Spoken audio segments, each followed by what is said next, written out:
All right, I'd like to call to order the Select Board meeting for February 25th. We are going to begin the meeting by entering executive session. I'll need a motion for that. Maybe I can do that. If you could do that, that'd be great.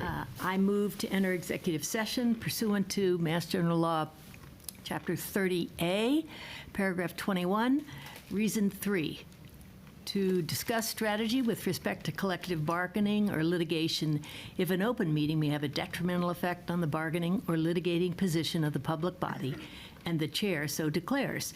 Massachusetts Coalition of Police Local 201 and 201A. The board will reconvene in open session at 7 p.m. in the Clark Room. Do we have a second? Second. All right, we'll do a roll call vote. All in favor? Arnold, aye. Oh, we're all here, what? Are you doing roll call, or are you doing? I don't have to do because, oh, okay. Okay. I'll do a voice vote. All in There favor? we go. Aye. Okay, and only one abstention, Scott Triola, who's not here. All I right. don't think it's an abstention if he's not here. Yeah, just, Abstention is Absent. when they. You're right. But You're right. absent. Absent. You're right.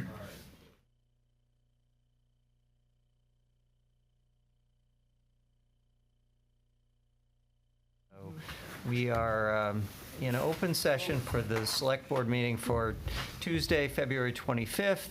And tonight, we're going to have, we have a number of things on our agenda. We're going to have community input. Then we're going to have a joint meeting with the Board of Assessors to work on an appointment. And we will go through a Bog House discussion, annual town meeting, municipal landscape policy, town administrator report, which will include a discussion on the 250th Concord celebration. And then we'll have warrants, minutes, liaison reports, and further community input at the end of the meeting. So I'd like to begin by offering anyone in the public who wants to speak on any topic. This is our open session for community input. If there's anyone in the audience who would like to, has anything to say, please raise your hand and identify yourself.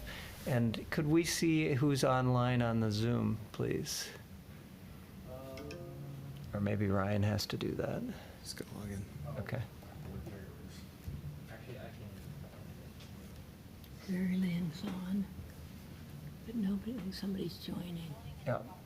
All right. So we have a number of people on Zoom as well. If there's anyone who would like to make a comment, we also have an open comment period at the end of our meeting tonight.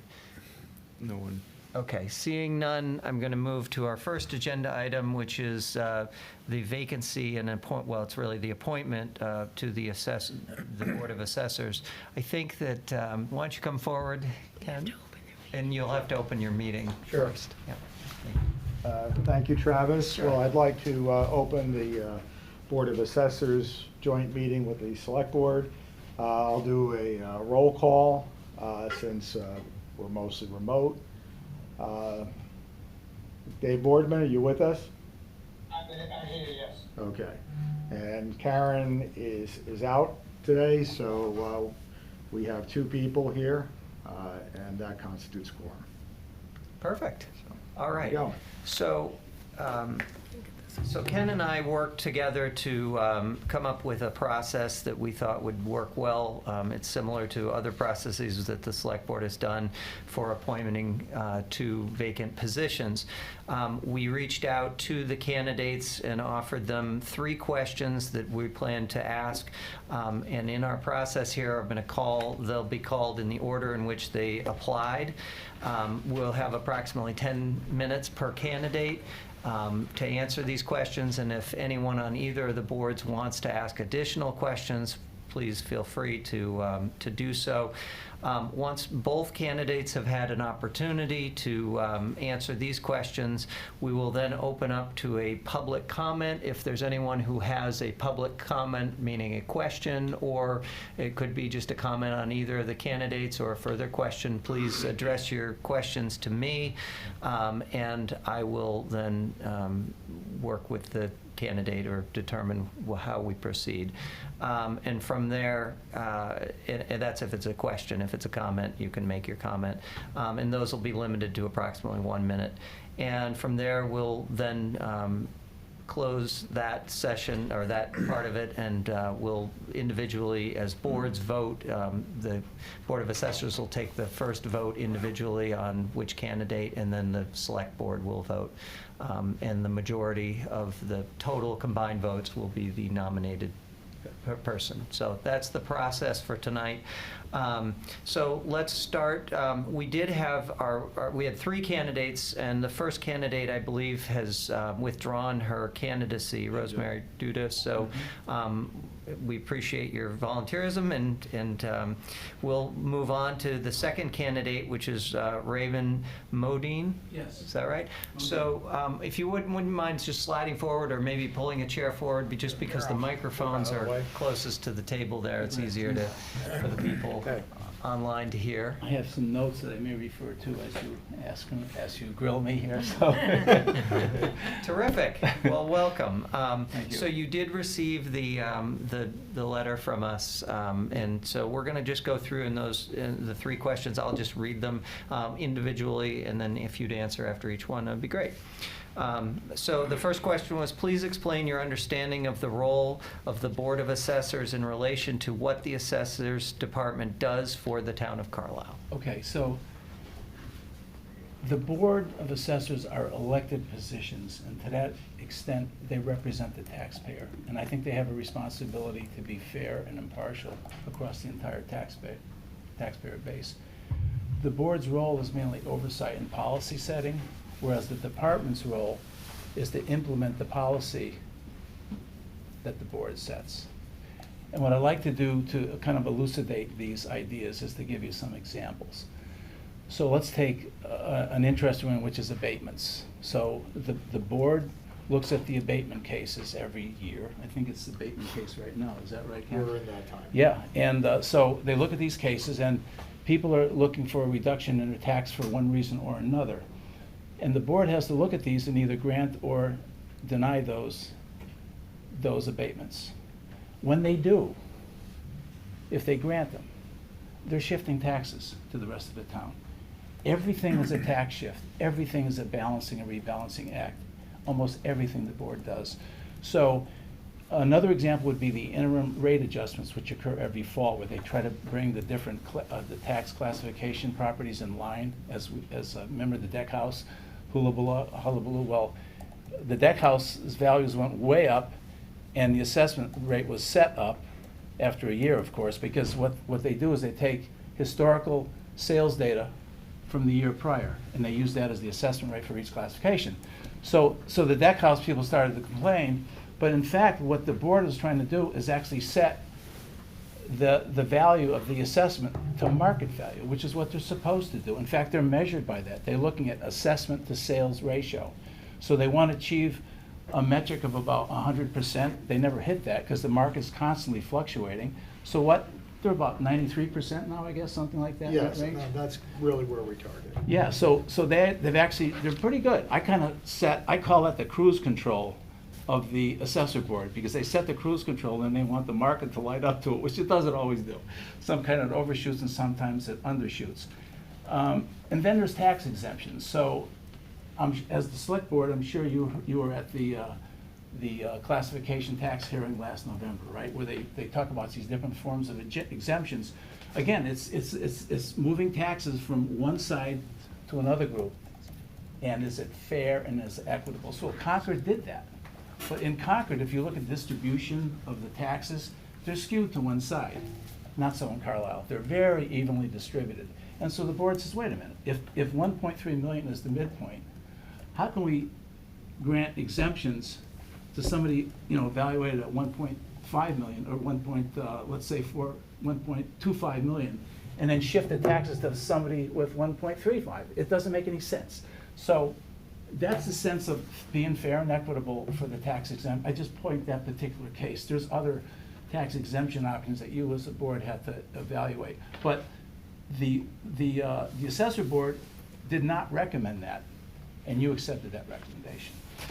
So those are 4 examples. Here's some examples of the department's job, which I call it the heavy lifting, because I just had Brian McDonald visit my home last year because I put new windows in a home, and he comes by, and I'm, well, well, those windows, those are older windows, these are the new ones, But he was really good, did a great job. Then, of course, all that data was put in the assessor's database, which gets reflected in the property record cards, which is a really good thing. So, so that's one form of heavy lifting they do. Another one is they handle the same cases that the board does at a different level. But really, what I think the department does is they pull together the data and they summarize it in a form that's actionable and decisionable at the board level. Because the board can't be looking through all 1,750 cases, so they do that. So that's what they do. For example, they bring the abatement cases. In fact, that was one of the meetings where they have to, I think the board members have to sign off on the application for the abatements and then the next cycle and so forth. They bring all the sales data so they can do the interim rate adjustments. They bring these statistics on the distribution of property values. They do what I think was a great initiative on transparency, because I think after the debt case situation, needed more transparency, probably advised by the board. I wasn't there, but what happened? They wrote the taxpayer's guide. And if you read that guide, I mean, that really explains the process. If the townspeople understand the process, then they're gonna trust the process more if they understand it. So I think that act of transparency was very well done. Great. I do want to try and get through all the questions. so I'm almost done. Question number 2. That was number 2. Well, No, number 1. number 2 is, what do you feel are the important attributes of a member of the Board of Assessors? So you Okay. started to talk a little bit about that, I think. Fair and balance across all the shifting of taxes and so forth, fair and impartial. I think the decision should be based on financial analysis, because most of what the board does is in terms of numbers. And if they can act on decisions based on numerical data, that's a very important attribute. I think people on that board should be reasonably proficient with making decisions based on numbers. They should be transparent in their activities and make transparent policy initiatives. And then the last one is collaboration of the 4. So let's take an example. The Board of Assessors collaborates with the FinCom. The FinCom is worried about the cost side of the equation. The Assessor Board is worried about the revenue side of the equation. And if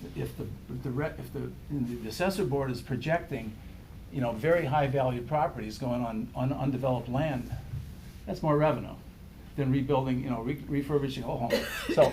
So I think the idea of collaboration with the FinCom is a very important one. They certainly collaborate with the Select Board because of some of the major, policies that you have to adopt or not. So I think those are the 4 attributes that I would outline. Good.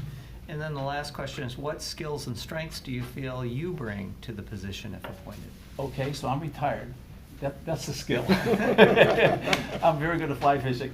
But I'm a retired systems engineering manager from MITRE. MITRE is a not-for-profit, if you know anything about the MITRE Corporation. We do large defense acquisitions. But the characteristic of the job, I worked at MITRE for 30 years in the last phase of my career as a graduate electrical engineer, but we would deal with multi-stakeholder teams. We had the government contracting officer, we had the warfighter at the table.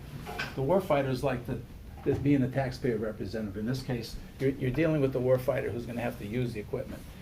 And then you have the contractors, whom we would always call the usual suspects, to take a line from Casablanca, because the contractors will come in and they're trying to underbid each other and do all these things.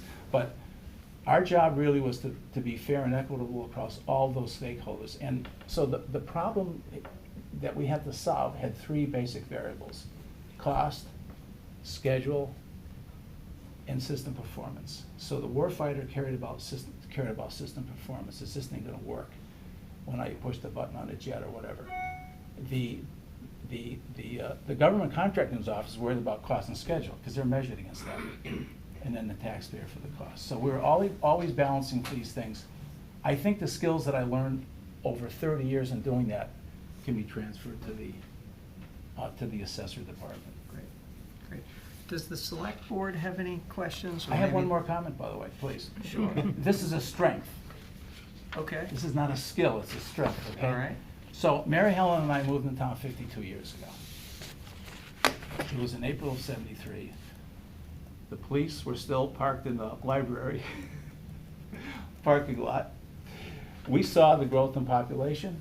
We saw the growth in schools. We've been in all the town meetings where all these debates occurred. We saw the growth in town services, and we saw the growth in conservation land acquisition. And we were at every one of those, including, for example, yes, for the toll land, okay?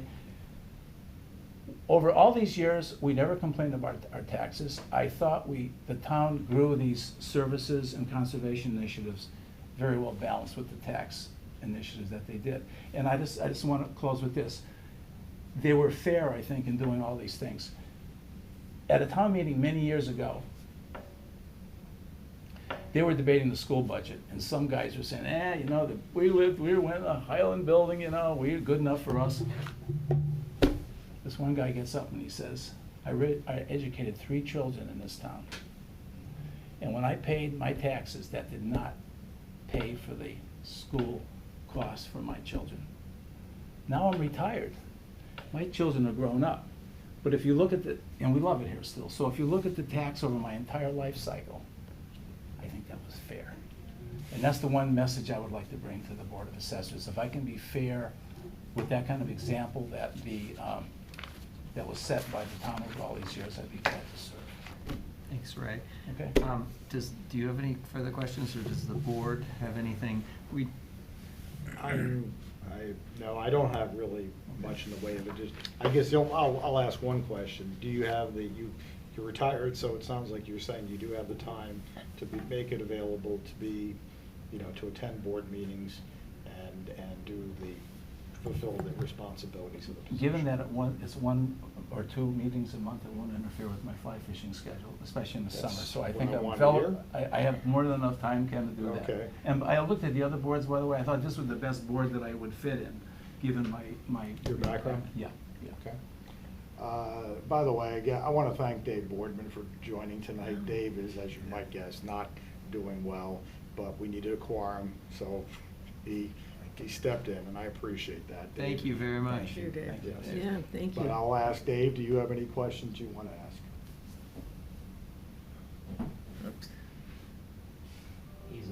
Muted. Yeah, unfortunately, You're you're muted? muted. Oh, there we go.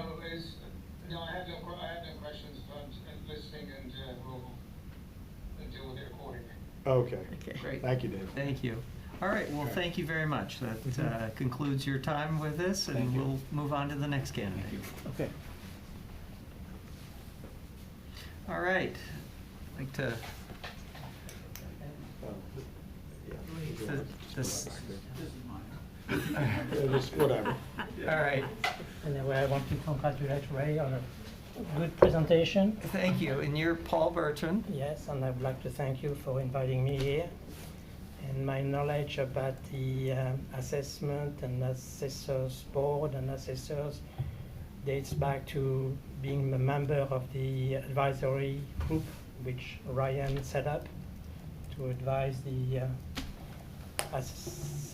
assessors board on the deck house. The deck house, sure. I'm not going to talk about the deck house, that's in the past. Okay. Anyway, Can I just go through and ask the questions, and then you can answer and state how you'd like to, if you have certain things you want to say as well. But I wanted to try and go through the questions so that they're the same for both. I mean, I'm familiar with the questions and I'm ready to address them. Perfect. Although I'd like to If you'd address, like to- okay, I'd like to then address the that's fine. skills before the attributes, because Okay. I think the attributes are the most important. Good, go ahead then. So my understanding of what the board and the assessors do, first of all, I would like to say that I have full confidence in Brian McDonald, and this is one of the best things that the board has done, hiring Brian. Thank you. I'd like to say that also that whatever is done by the assessors is not exact science. I know that they are playing values here and there for those factors and to come up with an assessed value, but the first thing that the board is doing, I believe, is to follow the progress in terms of number of inspections, because we know that in the past, due to the previous assessor and the pandemic, Carlisle fell way behind. So now we have to catch up. So I assume that we are monitoring the progress in terms of number of inspections that Brian and his team are doing. I know that when you plug all those factors into the report card, there are some that may be questionable. You know, the assessor may want to ask the members of the board their opinion before they come up with a final assessed value. So this is one way to get an assessed value, is by doing an inspections and plugging all the attributes into the report card. The other way is to look back at the sales from the previous year and see if there is any, can draw any correlation and decide that yes, this group has gone up 3%, while this category has only gone up 5%. Evaluate that, but then I believe that the assessor and the board are meeting together and making final decision as to what is the correct number. And also, I know that there are reports to the DOR to make sure that we are compliant with the requirements, and I believe that the members of the boards are involved in that. In terms of my skills, I believe I have strong analytical skills. In my last job before I retired, I was responsible for a project in a bank to integrate some 30 different applications. So traditionally, applications have been interfaced through files. You send a file to this one, so you have a big web of interfaces. The system I put in place with my team was message based, so that one application sends one message, and all the other applications that need this information can subscribe to that.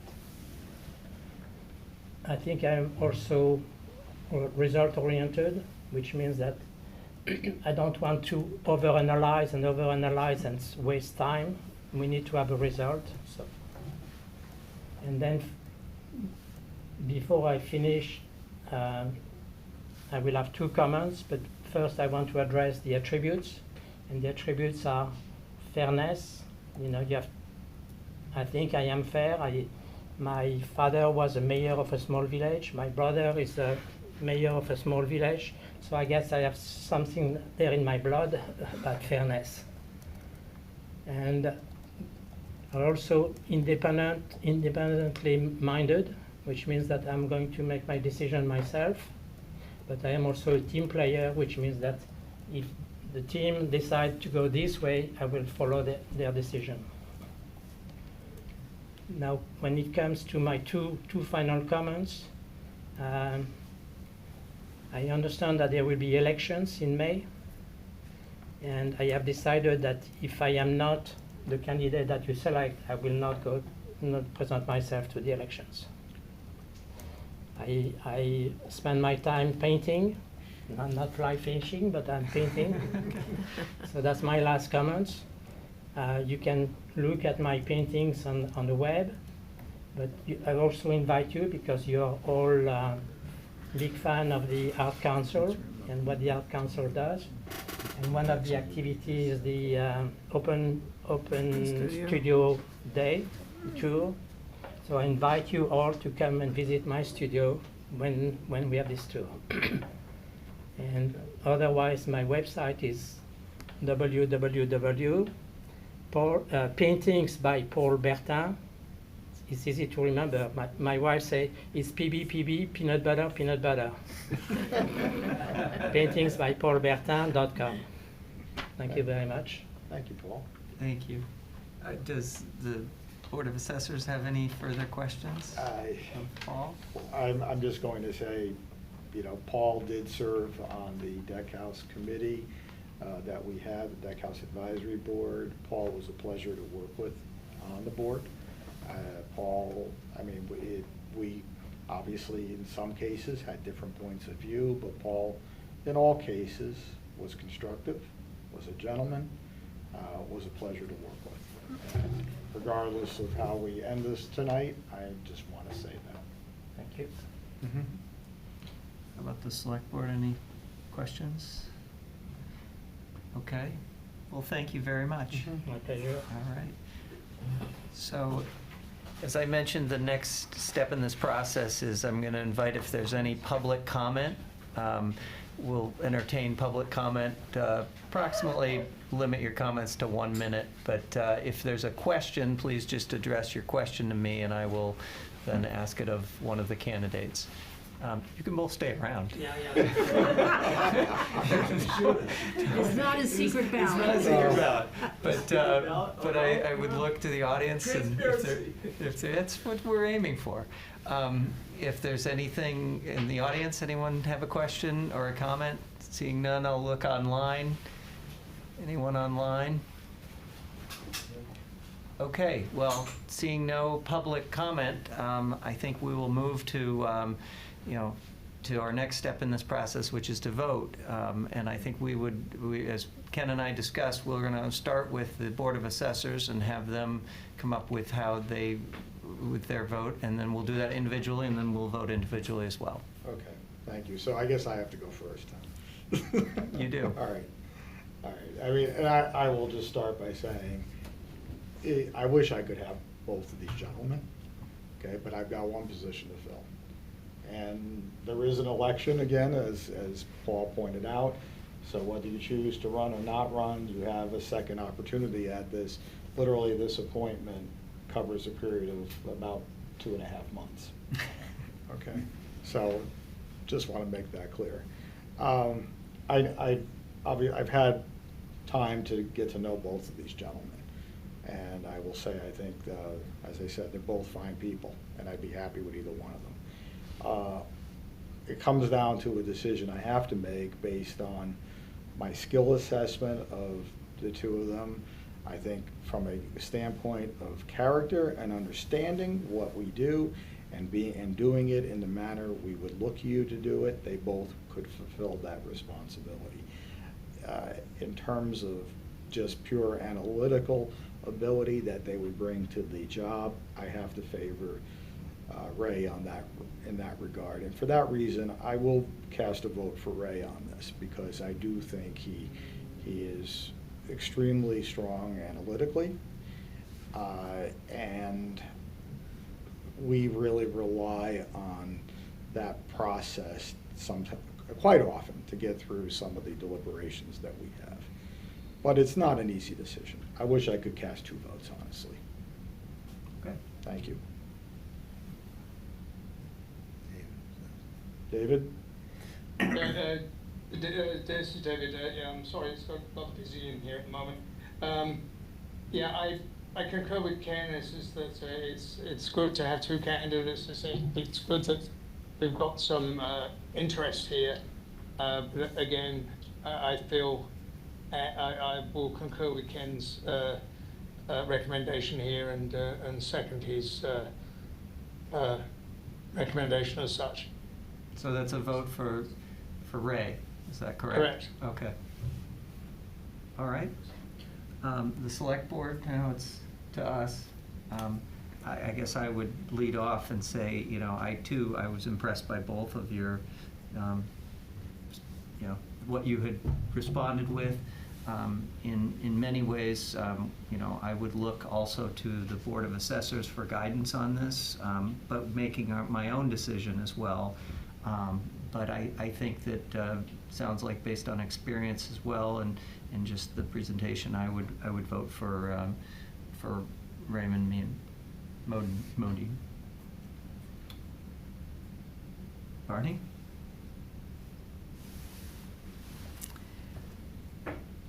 I wish you would say that you're planning to run no matter what. Yeah, that's all.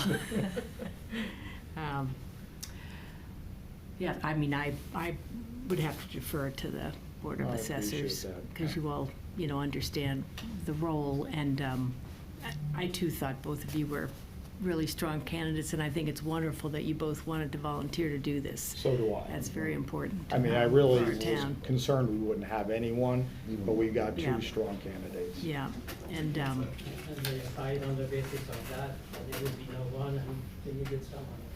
yeah. So I'm Thank you. happy with Ray getting the job.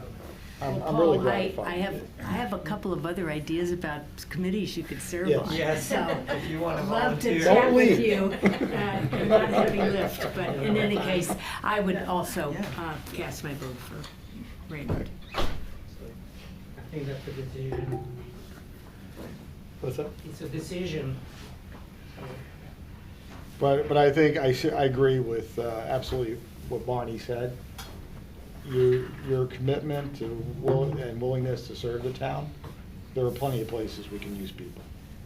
Okay, so by all means, talk to Barney.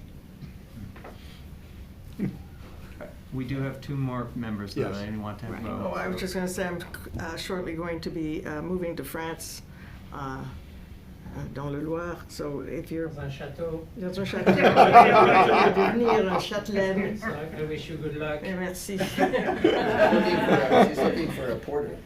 I grew up in a small chateau, and I can tell you it was not the most comfortable place.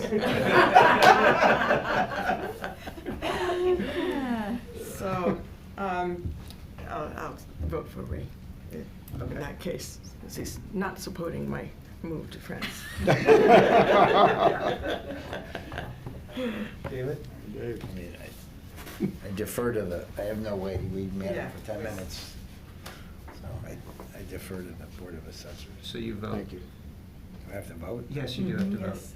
I can abstain, right? Didn't You can abstain if you'd like. Sure, I mean, I think the board has spoken, so Okay. this is Thank you. my vote. All right.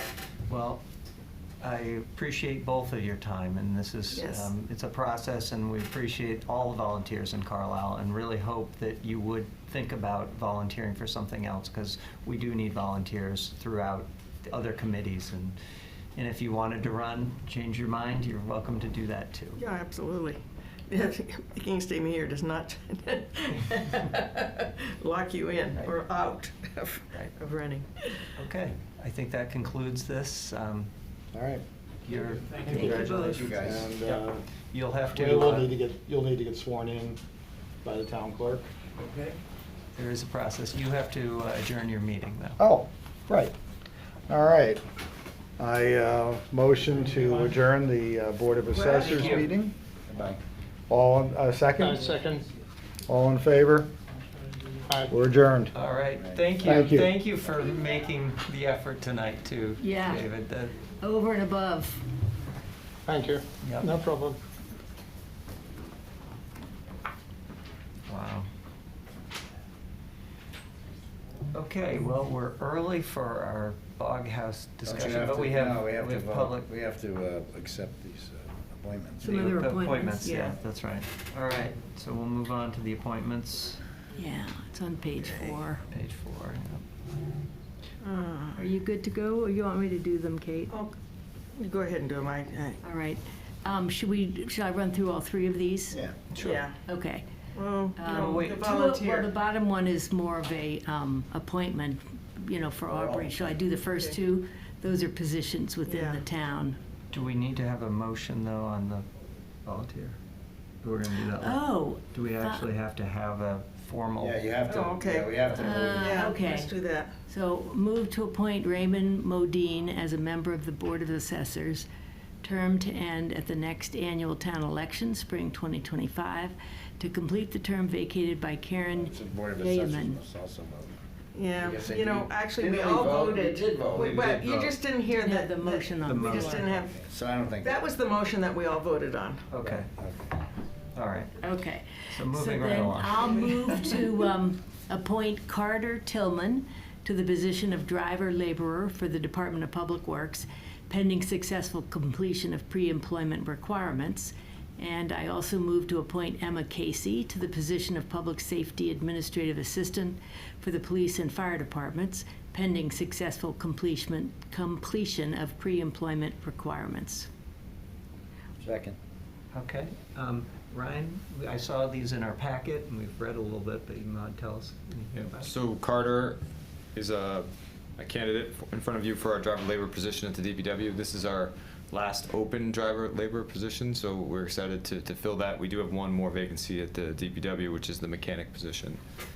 Carter is currently a manager at Walgreens, has management experience, and then I noted in his letter, I just wanted to read it.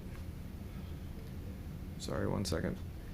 It says, I'm particularly drawn to the town of Carlisle's commitment to community service and personal growth, and I believe that my passion would allow me to contribute significantly to your team. So those are the types of DPW workers and other workers we're looking for, and we're very excited to present Carter to you. Carter with a D, not a T. Yes, it's Carter. That's going to haunt me. I want to say that was one of the best put together CVs and cover letters that I've seen for any position in town. Yeah, very well done. Yep. Okay, well, we have a motion and a second. Is there anything else on Emma Casey? Is there? So Emma, I'm sorry, because there was two motions there. Yeah. So this position requires just a little bit of background. The current assistant for fire and the current assistant for police are filled by 3 people, 3 part-time positions.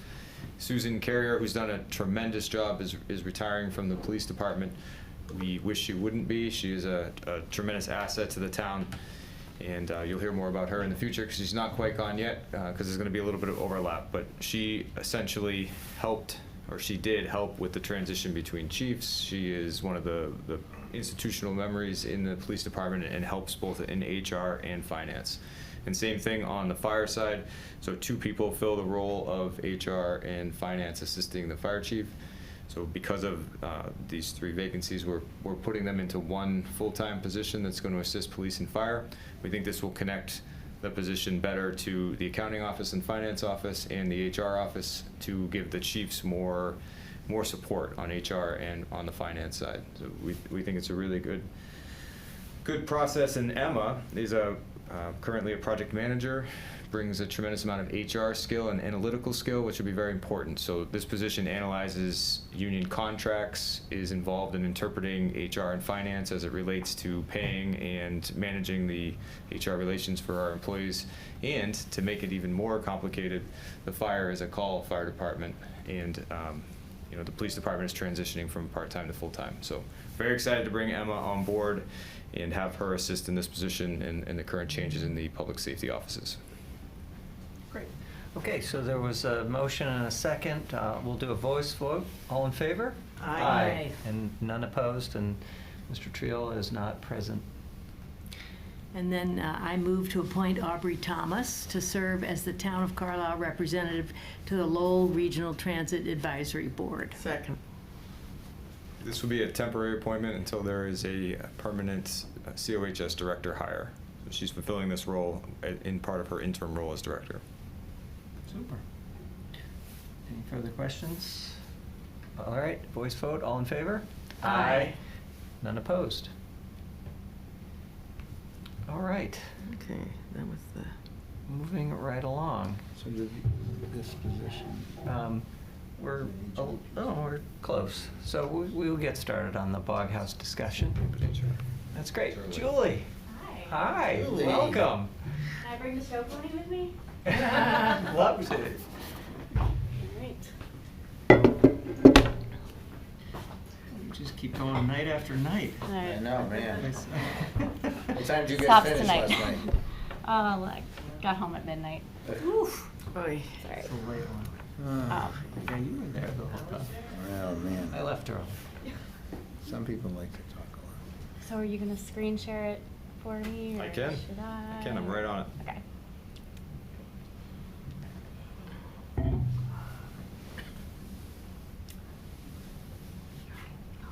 What? Work on a show for me. Right, yes, right, exactly. I'm in the housing trust, so that's why I'm not just sitting here just for the fun of it. Well, it is fun. All right, yeah, so once again, I'm giving you guys an update, and I'm probably like the least qualified person in town to talk about the Bach House since it's just existed for so long and has so much history, and I'm so new. But I did want to give you an update on the feasibility study step 1. So we got the deliverables from GNAP Architects and Niche Engineering. This is just an overview of how they were paid for. Next slide, Ryan. So Niche was hired to do a wetlands delineation and a topo and property line survey of this area that's around the Bog House. It's about 1.42 acres, the area that's outlined by that like hashed line. The information on this is helpful for our future carve-out, EEA carve-out. Next slide. And then the architecture piece is probably the more interesting piece of this work. The architects believe that 4 to 6 units is possible in the Bog House. I don't know if you all looked at the whole report that was sent around. This is just a little screen capture of the 4-unit options. The 4-unit options, just in my opinion, seem a little more feasible. They don't require an addition to the building. They cost less. They respect the historic structure a little more easily. You don't need an elevator. So, and then just the cost estimate they put together ranging between 2.5 and 2.9, if I'm reading that correctly. And they went through, in their report, they kind of went through how they got there, right? So at this point, there's no showstoppers from the engineering firm. There's no showstoppers from the architecture firm. They do believe housing is possible. I'm working on the next step, which is the utility piece, right? So septic and well feasibility. You know what? I don't think I put a map in here. I didn't. But there's an area of the site that's on the same side of Curve Street, but it's a little bit southwest. That's an old kind of sand pit area that's been identified as a possibility for the septic. And so I'm working with Niche on scoping the minimum information necessary to determine if it's feasible there, can it fit based on our local design requirements? Does it perk? Things like that. So they've come back with an estimate for $16,000 for the septic location and feasibility piece, as well as determining if the current well on the property has the recharge and flow rate capacity to support 4 units. Where's the current septic, Julie? So my understanding is the septic is a cesspool kind of in front of the house underneath the rock. Lovely. That's the current septic situation as far as Would not meet code, you couldn't. Yeah, I mean, it's probably maybe okay for right now, but it wouldn't, certainly wouldn't be okay for anything else. Yeah, or upgrade one thing, you gotta upgrade all the things, right? Right. And then the well is pretty new. I think was put in 2018, but just determining if it has capacity to actually support housing more than what's there currently. So I'm working with Niche to refine the scope a little bit. They didn't quite hit the mark with the well. They got the septic piece right, I think, for what I want, or what the town needs. But the well piece I'm working out, they outsource that to a well person who I need to coordinate with. So that's still in the works. But the estimate at this point is $16,000. And then there is a little bit of a question about how that would be paid for. Julie, just a quick follow-up on the Niche part of things. So they've completed the septic, some part of the septic analysis, you're saying? No, they haven't done anything on that. I'm working with them just to scope it and figure out how much it will cost, yeah. Okay, but you have to wait for the other company to actually do the specific analysis and the flow rate determinations. Right, so Niche will hire someone, outsource the well piece, because that's not an area of expertise for them. They can do the septic analysis, but then they have a well guy. Yeah. And why the holdup Can you go on to the getting next this slide? to happen? Right. Mainly just coordination. I was out most of last week. The guy I'm coordinating with was out the week before, and then the well guy's not in-house, so coordinating with him. So hopefully next week. So before, you think the work could be completed before town meeting? That, depends on the money, I think. I mean, where does that comes from? CPA money? Where does it come from? The 60. Well, we've gotten maybe some different advice from a couple different sources, but as the chair of the CPC, I feel quite confident that we can use existing CAHT funds that were. So you don't have to wait for town meeting. That's my opinion based on conversations with the Community Preservation Coalition people who have a lot of experience in this area. But I know that our own town council said something different, so we'll have to work that out. Okay. Right. I hate to look a gift horse in the mouth, but, so yes, anyway. If So you, best case now, worst case town meeting. but if you spent the money now and later it was determined that was the wrong decision, what do they do? Make you undo the study? I mean, what's the remedy? Right. Yeah. No, What's it's the more remedy? that, and maybe I shouldn't say this publicly, but it's really much more about whether anybody in town feels that it was inappropriate to spend the CAHT I get it, money. but what's the remedy? Well, none, if they have to decide to file a complaint, and then the Department of Revenue would have to investigate, and it's highly unlikely, frankly, that Yeah. that would happen. Okay, Yeah. okay. It's not as if we're stealing funds, you know. And you, as the new chair of the CAHT, Well, okay, there are two wrinkles I want to throw in this, and one's a wrench, a positive wrench. So is it 3 total? Well, the wrinkle, and Suzanne Spinney and I, as you know, are neighbors, and so she's looked at this, and the cost estimates are clearly pro forma, as you saw. You know, they just use a square footage and they did a thing. So she thinks that they're high, but obviously this is something that you refine in terms of design. So because 2.6, she feels, and again, as you know, has experience, a lot of experience in kind of working with the police station. So that we'll see what happens. So that's the one wrinkle, is kind of get that. I think the other wrinkle, which is much more complicated, is how actually we end up doing this transaction and figuring out how to do it. How do you do a carve out? How do you satisfy Article 97? And there are a bunch of issues. And if we had rental income? So that is a much more complicated sort of process to figure out.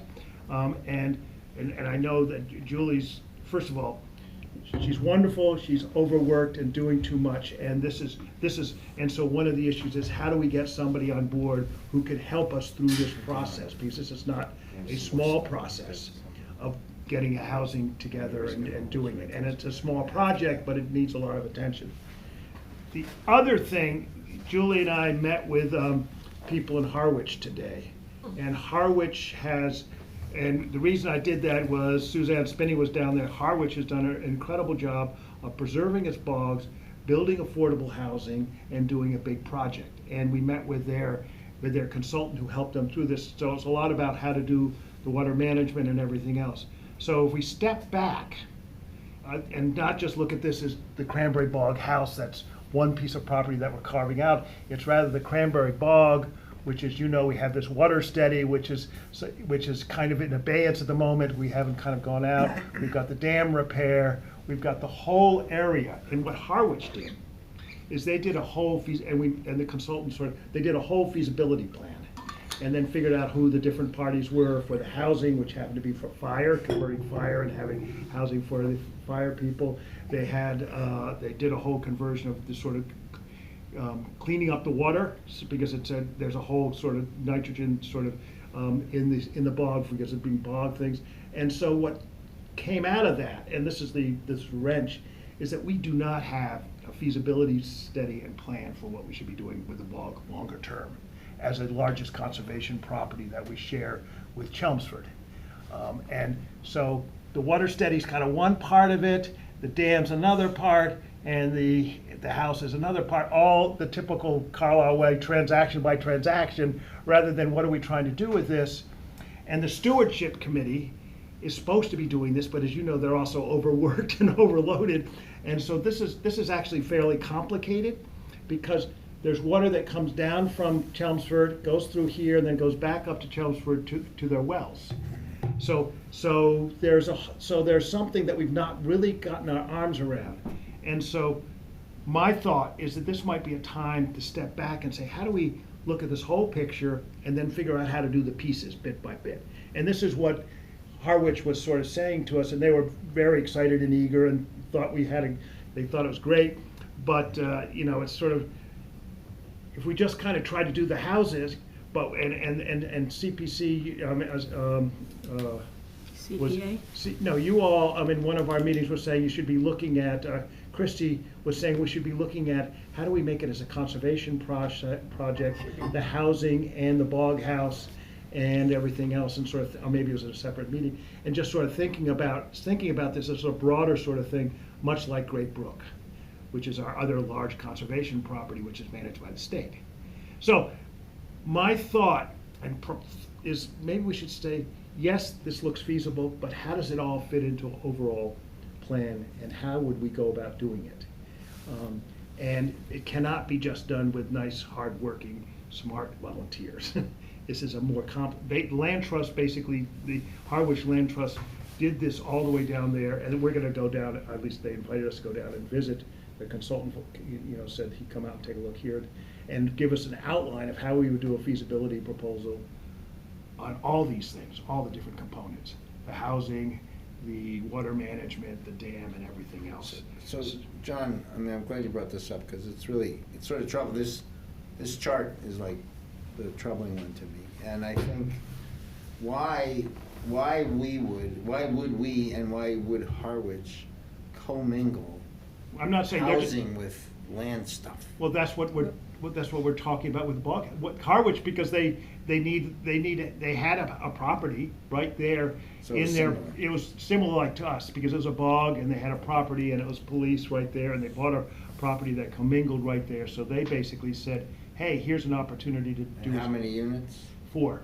They also 3 or only 4. do 4? Yeah, it was a 3, yeah, three Three rentals. studio rentals that are Right. affordable. So, to me, there's another component, which is like, our budget is out of control. Yeah, no, I understand. Okay, so I can't reconcile. I understand land conservation, and certainly the bog is an important piece of Carlisle. And if you're gonna have a bog and you've got water management, you've gotta have dams. Those are things, to me, I understand that.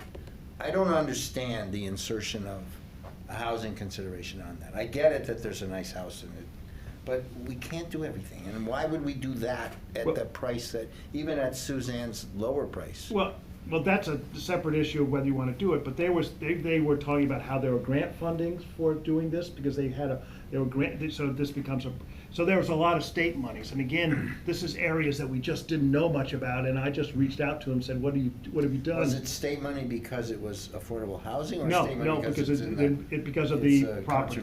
conservation Property. And within that, they also got some state money for the housing. Now, again, I don't know all the pieces. We just had an hour meeting with them this afternoon, and I kind of looked at what they did on the website, but I said, oh, okay. They've thought about this, they've got some experience, and it seems that we ought to do some basic due diligence. Yeah, no, Does I this agree make with any that. sense? Because I get very concerned that we're doing each little Yeah. step, Yeah. each Right, thing right. that's Yeah, and then it's $50,000, and it's not all integrated, and it just is, and I totally understand the budget constraints, and so, but what makes sense for 10 years on this the other hand, we property? have CPC. I've long advocated for a project that CPC actually would take the lead on in certain respects, because that's where you have the nexus of conservation, historic, Yeah. and housing. Right. And those, forces should coordinate and come up with a good plan.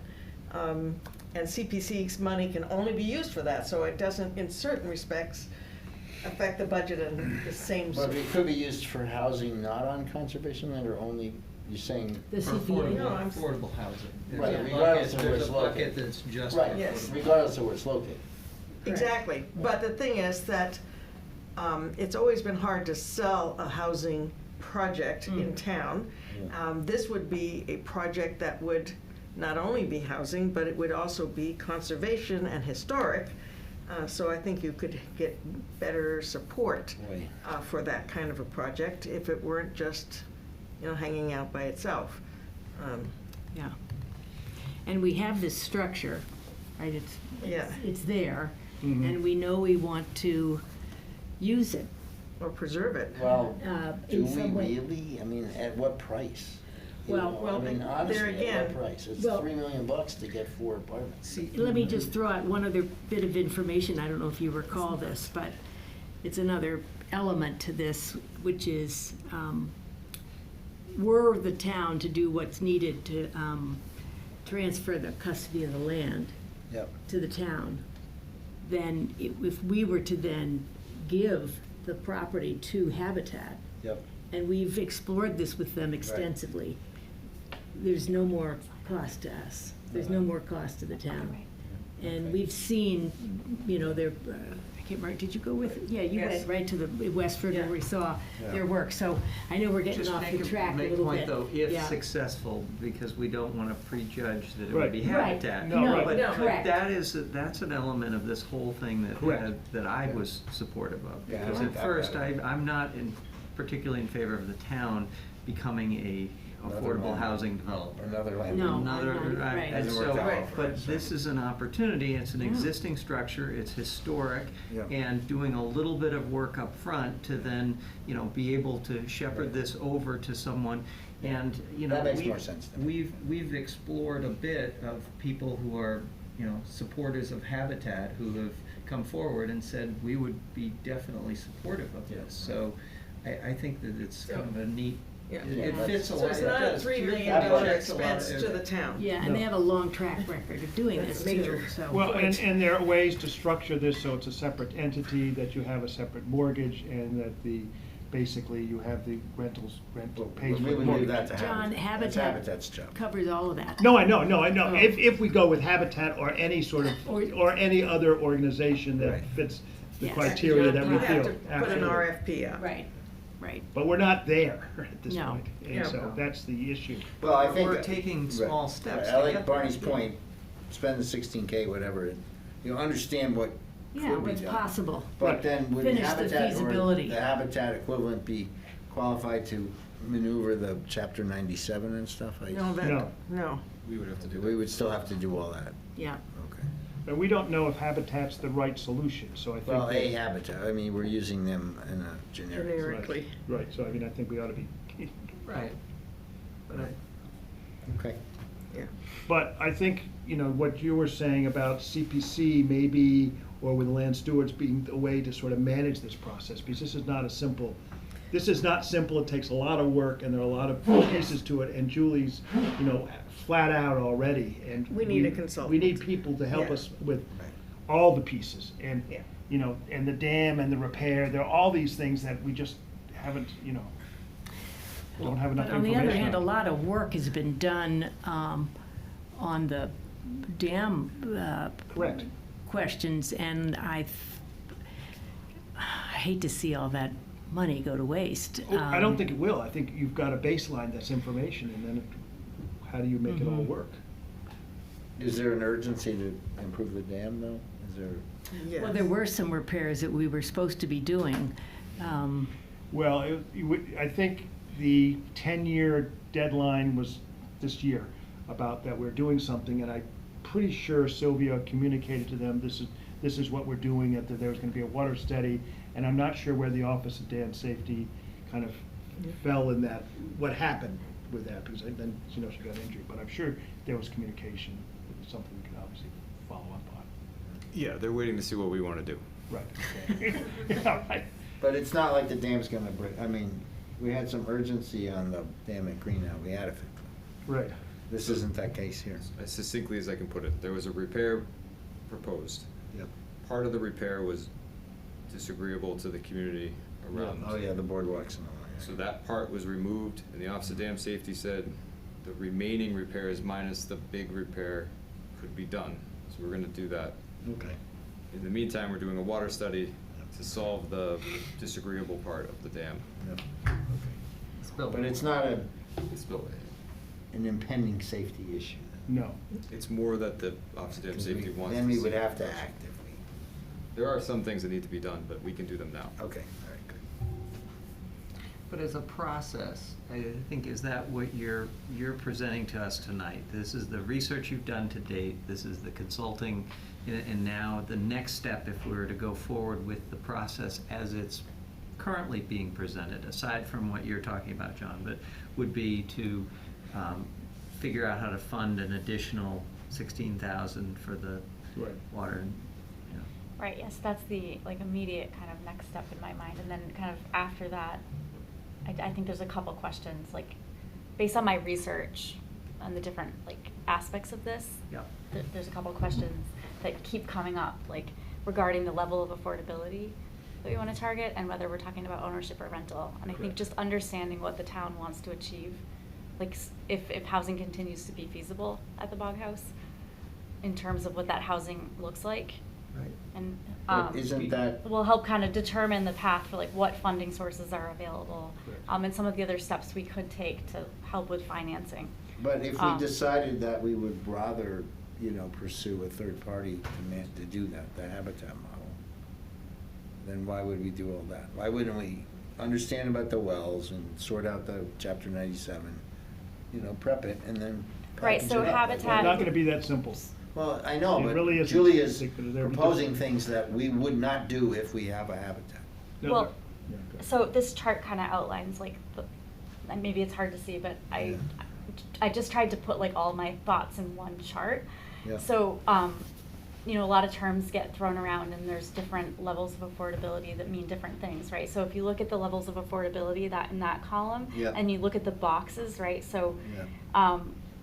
on the left, you have the CPA fund allowable spending up to 100% of area median income. And then subsidized housing inventory units, those are called capital A affordable. Yeah. 80% area median income is kind of the upper end of that. And then workforce housing is typically 60 to 120. Sometimes some programs are 60 to 140, so there's a little variation there. But if we're talking about community housing that might not necessarily be capital A affordable, that's like a different target bracket. And then on the right-hand side, there's the ownership and rental columns, right? So Habitat for Humanity does ownership projects. From reading through the materials and the presentation that they gave that I missed, unfortunately, it looks like they look for eligible families earning incomes up to 60% of area median income. So right, so that's even a slightly lower income bracket. And then if you're looking at rental, right, if the town is interested in doing rental units, like we could look at trying to achieve federal historic tax credits, and the timing of that process, I was talking to GNAP about this, depending on how many restrictions we want to have to deal with, we approach that process differently.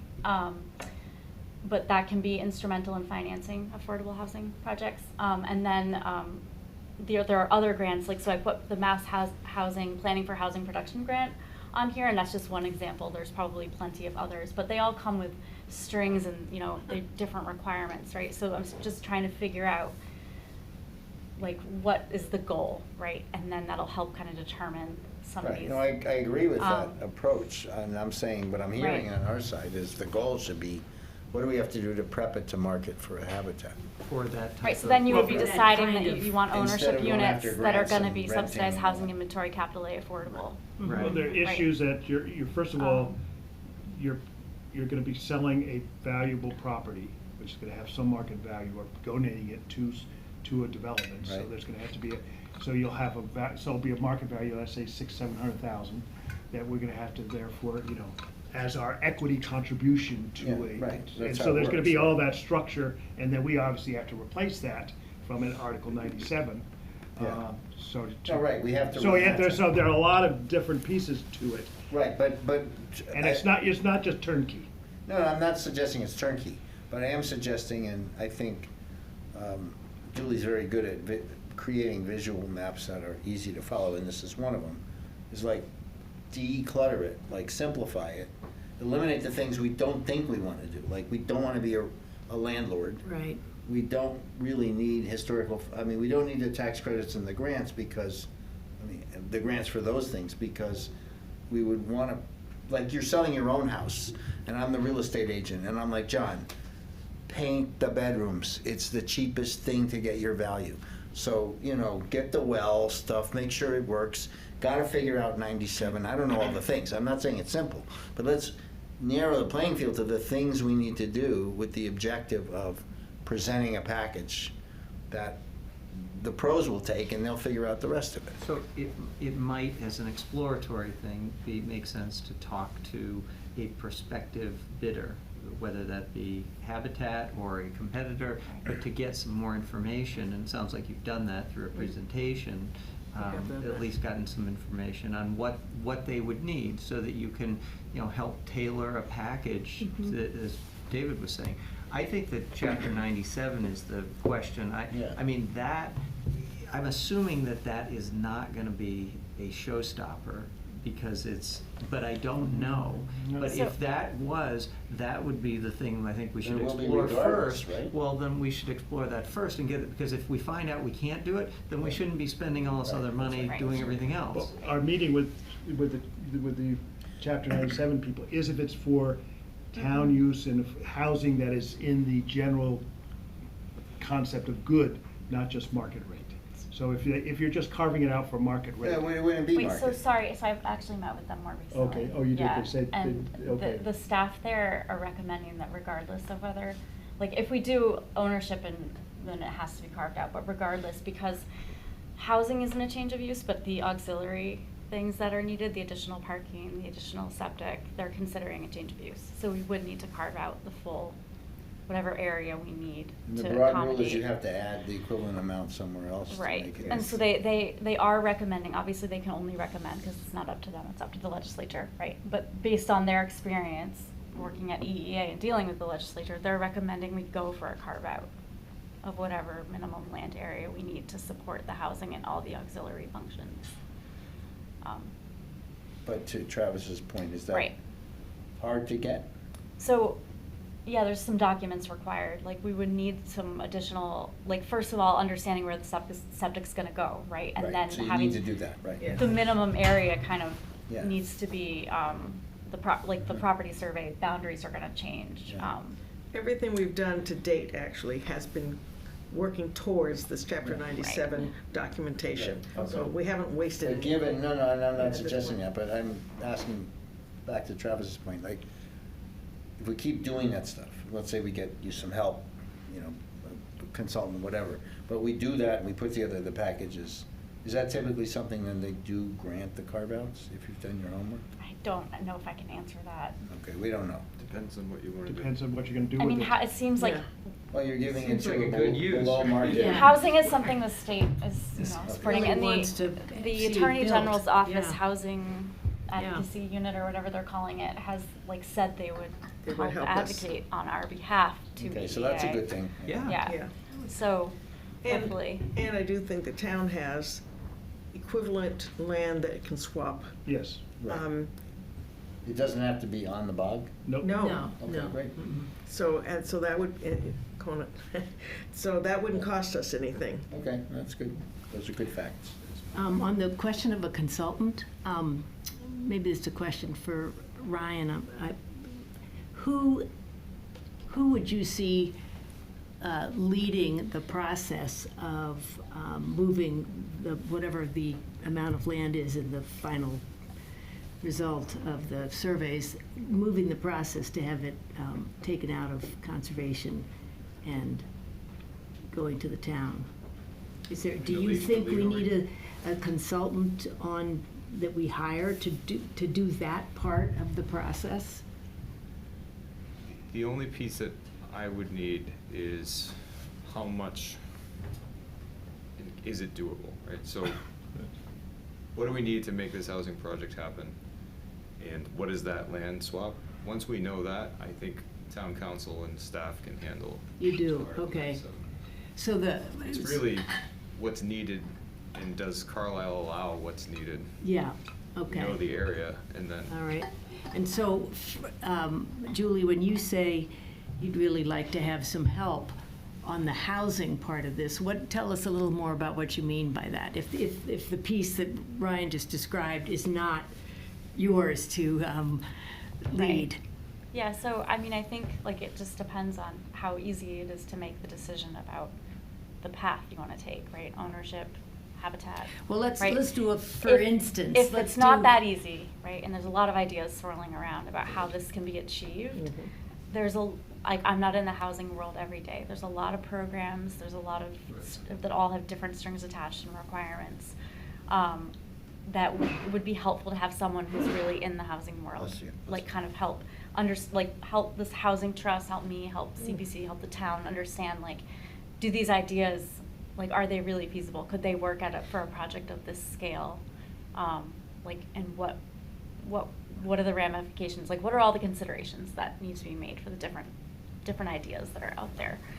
But you're saying you would, when you say the goals will help determine the path, are you looking, it sounds like the select board, though, is the group that ought to make some of these decisions at this point in terms of whether it's rental or ownership, and whether we're talking about market rate or below market rate, and to provide some leadership on this question, because I've been in the discussions, where people have all kinds of ideas, and some are so exciting and creative, but I feel like we're kind of narrowing things down with every step that we take to get more information.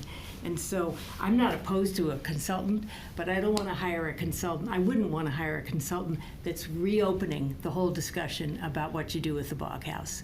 I guess that's my point. Right.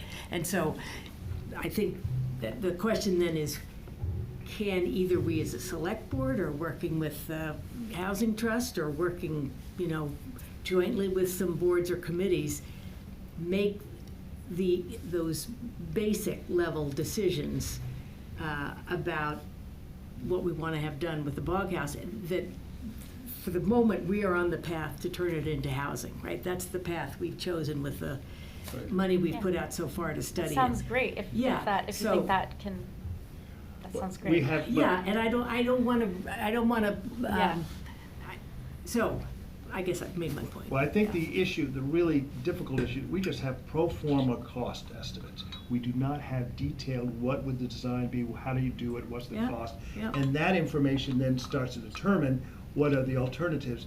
And in our conversations with Habitat, they have to, so whoever would work with us on this has to do a lot of basic due diligence and design, and what's the amount of gutting it, and have the cost. We don't have that information, so you can't go through what the mix of alternatives are. So this housing and working with historic building, that everything else. And this is not, it's a small project, but it's got a lot of detail to it. And so how do you get someone involved? You can't just say, Habitat, in quotations, will you tell us what's involved? They would have to do a whole bunch of information and work with different. But they could probably tell you what they would No, need. we've already, they have to have project consultants in there, they have to look at things, they've got their Yeah, I know, but subs you and all ask that them, stuff. But, John, they've just done Yeah, I know. something in Westford. I know. Where it was a historic property. Correct. All right, and they came into the portion of it that they were responsible for renovating, and they were starting with just the walls of the old barn. And they did all of and maybe they hired some people to help Yeah, them, they but they did. did all of the work on what the design would be, and then they do the actual work to do the renovation, along with the Yeah, people that. no, but somebody has to so- spend some money and time, they had to raise the money, it doesn't happen just on the back of an Yeah, but envelope. Let me help us maybe look at it from a different point of view. If we have already, GNAP gave us a thing, we could decide we don't want more than 4 units on this because of the number of bedrooms and our nitrogen loading and all this stuff. We can't have more than 8 bedrooms in this whole project, and it makes sense to have the 4 units. We do not want to be landlords, and so we want them to be ownership. We want them to be low income, because this way we can legitimately use CPC funds to do all the studies for it and to get it ready to be handed off to an RFP to a developer who will then do it. And you can write the RFPs, if it walks like a duck and quacks like a duck, and, Right. you can write it like that, and then you're done. I mean, I don't see what I else like you that need side. I to like, do. I like that, Decide. that's a Yeah. good plan Yeah. of how, and we wanna take it incrementally with the eye to getting to that goal, so we're not spending money on superfluous things. And even though it would be helpful to know more about other aspects here, I just don't think that's, I think I think you're right, Barney, we need to, and you too, Kate, we need to focus on, and I would say about the elevators, do No not elevators. put no Great elevators. idea. We're about to spend, That's- we're I about think to that's spend what- $1 million maybe Yeah. on elevators, we do not want more I wouldn't elevators. constrain yourself for low income because you don't know what the economics are. You want it affordable in the affordable. I'm sorry, Yeah. what I meant was I She wanted means to. qualifying for I- CPC. Yeah, I right, was exactly. So qualifying it for but that's an CPC. important, yeah, but Yes. that's Right, right. that's a edge condition. So, We do kind of need You to gonna vote wrap on this that? up All in that? discussion. You know, But I think we just have to figure out how we're gonna get there relative to your time. oh, I know what I want to ask, sorry. I mean, the per square foot cost of the architect's quote is based on it being a municipally managed project, which like basically doubles the cost, right? If a Habitat type take it, they don't have to. Did GNAP, was that part of GNAP's consideration? I don't remember. I don't think No, so. no, They put in that. no, it's just it's a basic Yeah, pro I forma, don't- yeah. 300. They didn't do any of that due diligence. Exactly. Right. That was just a Yeah. rule of thumb. Based on, That's a rule right, of thumb. exactly. That's a, Yeah, okay, good. So, Let's go. it sounds like we're in agreement Yeah, I think so. about the direction we're taking. Was that enough for you, Julie? Because we don't want to reopen, Okay. okay? No, And so, yeah. John, same thing for the Housing Trust. We don't want to reopen a discussion about other ideas for what to do with the bog house. Oh, yeah, no, right? no, We're absolutely, no, headed no, toward that's- no, I it's don't fine. think that was we're what headed- That's John all was we know. suggesting.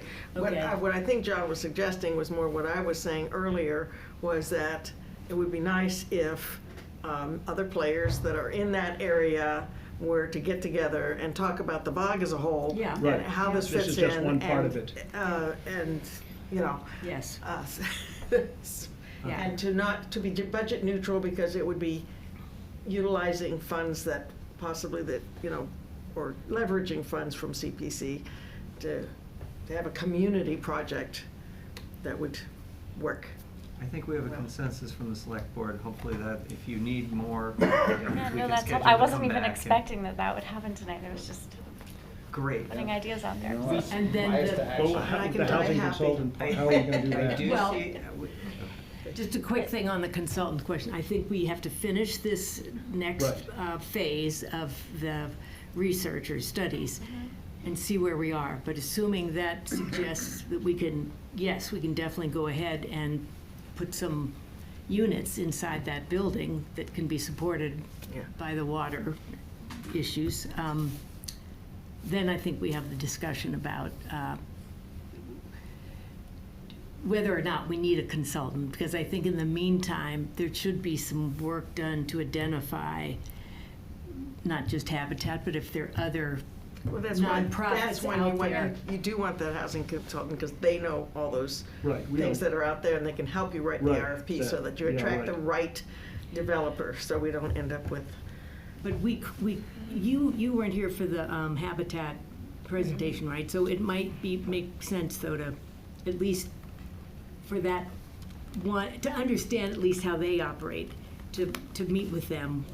And maybe it makes sense, John, for Yeah, a no, couple that was people there. from the Housing Trust, to, Well, with the housing trust have already had presentations Yeah, from. we've already met with no, I them. meant to go sit down and talk with them or visit the barn or whatever, but to understand exactly what they do and don't do. I mean, you can get a lot of that off their website, but, we are a little over our Okay. agenda item here, and we do need to move on. All right, thank you.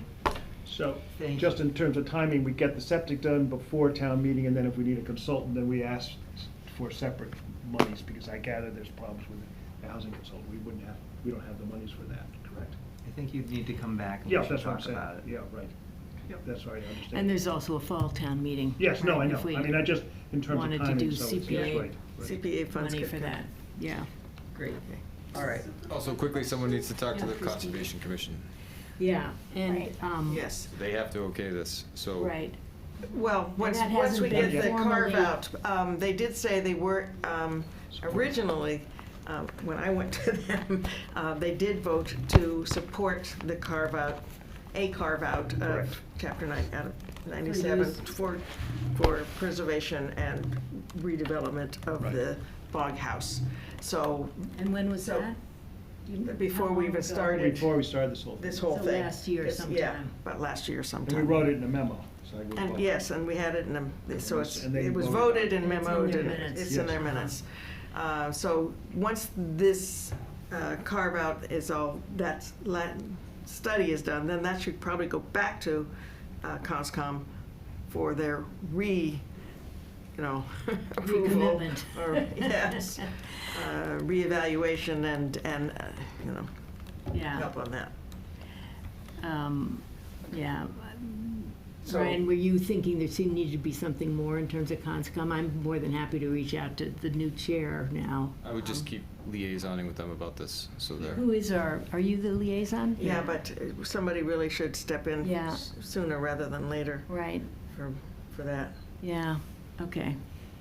Oh, I really, yeah. You're okay? Because I could also do it. I know, you're doing everything, though, Marty, in a good way. You always say that. and I You do.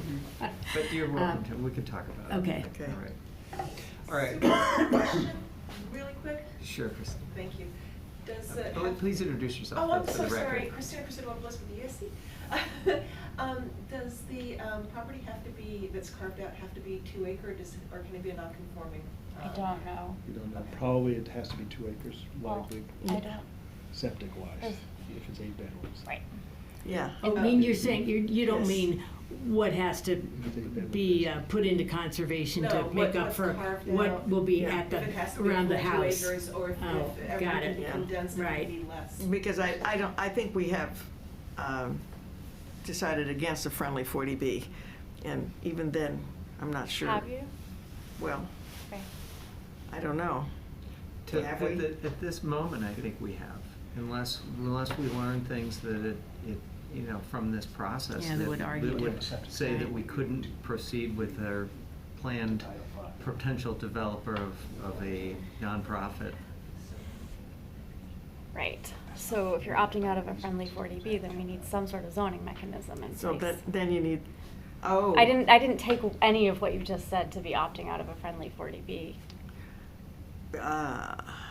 Right, Well, habitat and but- friendly 40B are not Uh, mutually exclusive. They're not mutually exclusive. Yeah, we could do. Right. A friendly 40B is simply that the town is working with Right. them Yeah. on it, and that, could be a solution as well. Yeah, but I don't know that even with the friendly 40B, we could sidestep the 2 acre Right. requirement for the nitrogen No, you loading. can't, not from the septic Title V. Yeah, I don't Right. think we can. Yeah, no. So that's why I'm Right. saying, Yeah. I'm thinking, yes, okay. What I guess I was thinking in terms of the friendly 40B, being able to sidestep certain zoning requirements, and BOH is not a zoning requirement. It's a Safety requirement, it's health a and septic safety. requirement. Right. It's Right. different Right. class. Right, So yes, we do need the 2 acres minimum, Correct. right. okay? I guess that's what I was trying to get at. Question. Thank you. Thank you, Julie. Yeah, sure. Appreciate it. Yeah. All right, we're gonna move on to the annual town meeting and start with the town meeting study committee update. Okay, David, because we've run late, you don't get much time. all right. We want to, Speak, talk Brian, can fast. you put that spreadsheet up?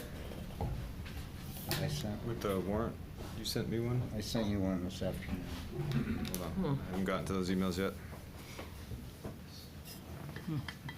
Got it.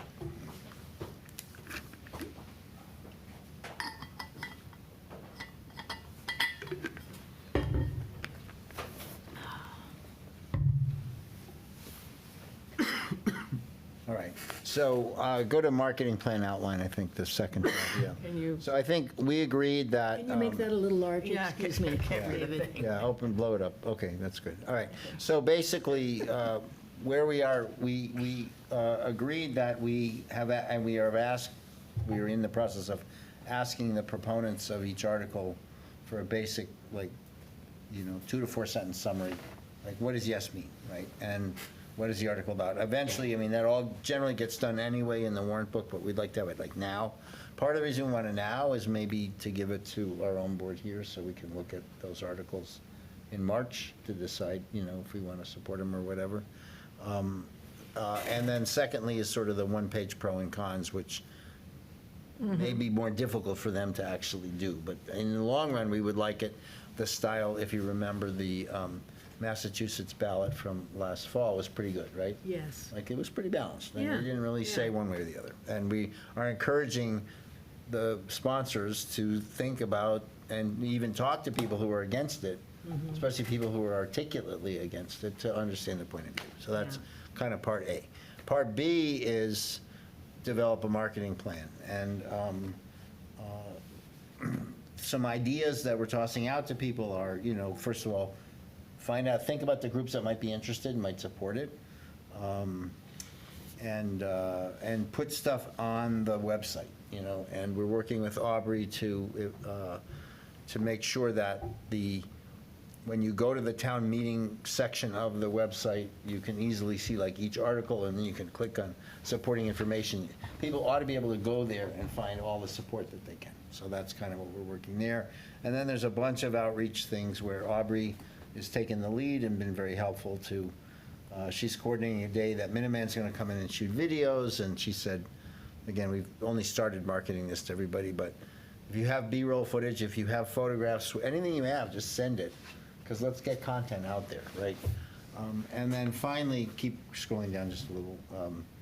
If they're planning, if we'll get to this in a second, if the sponsors are planning a presentation, we took a best practice from somewhere else. I think it was, might have been Tom Harrington that gave us this idea, is we're going to have a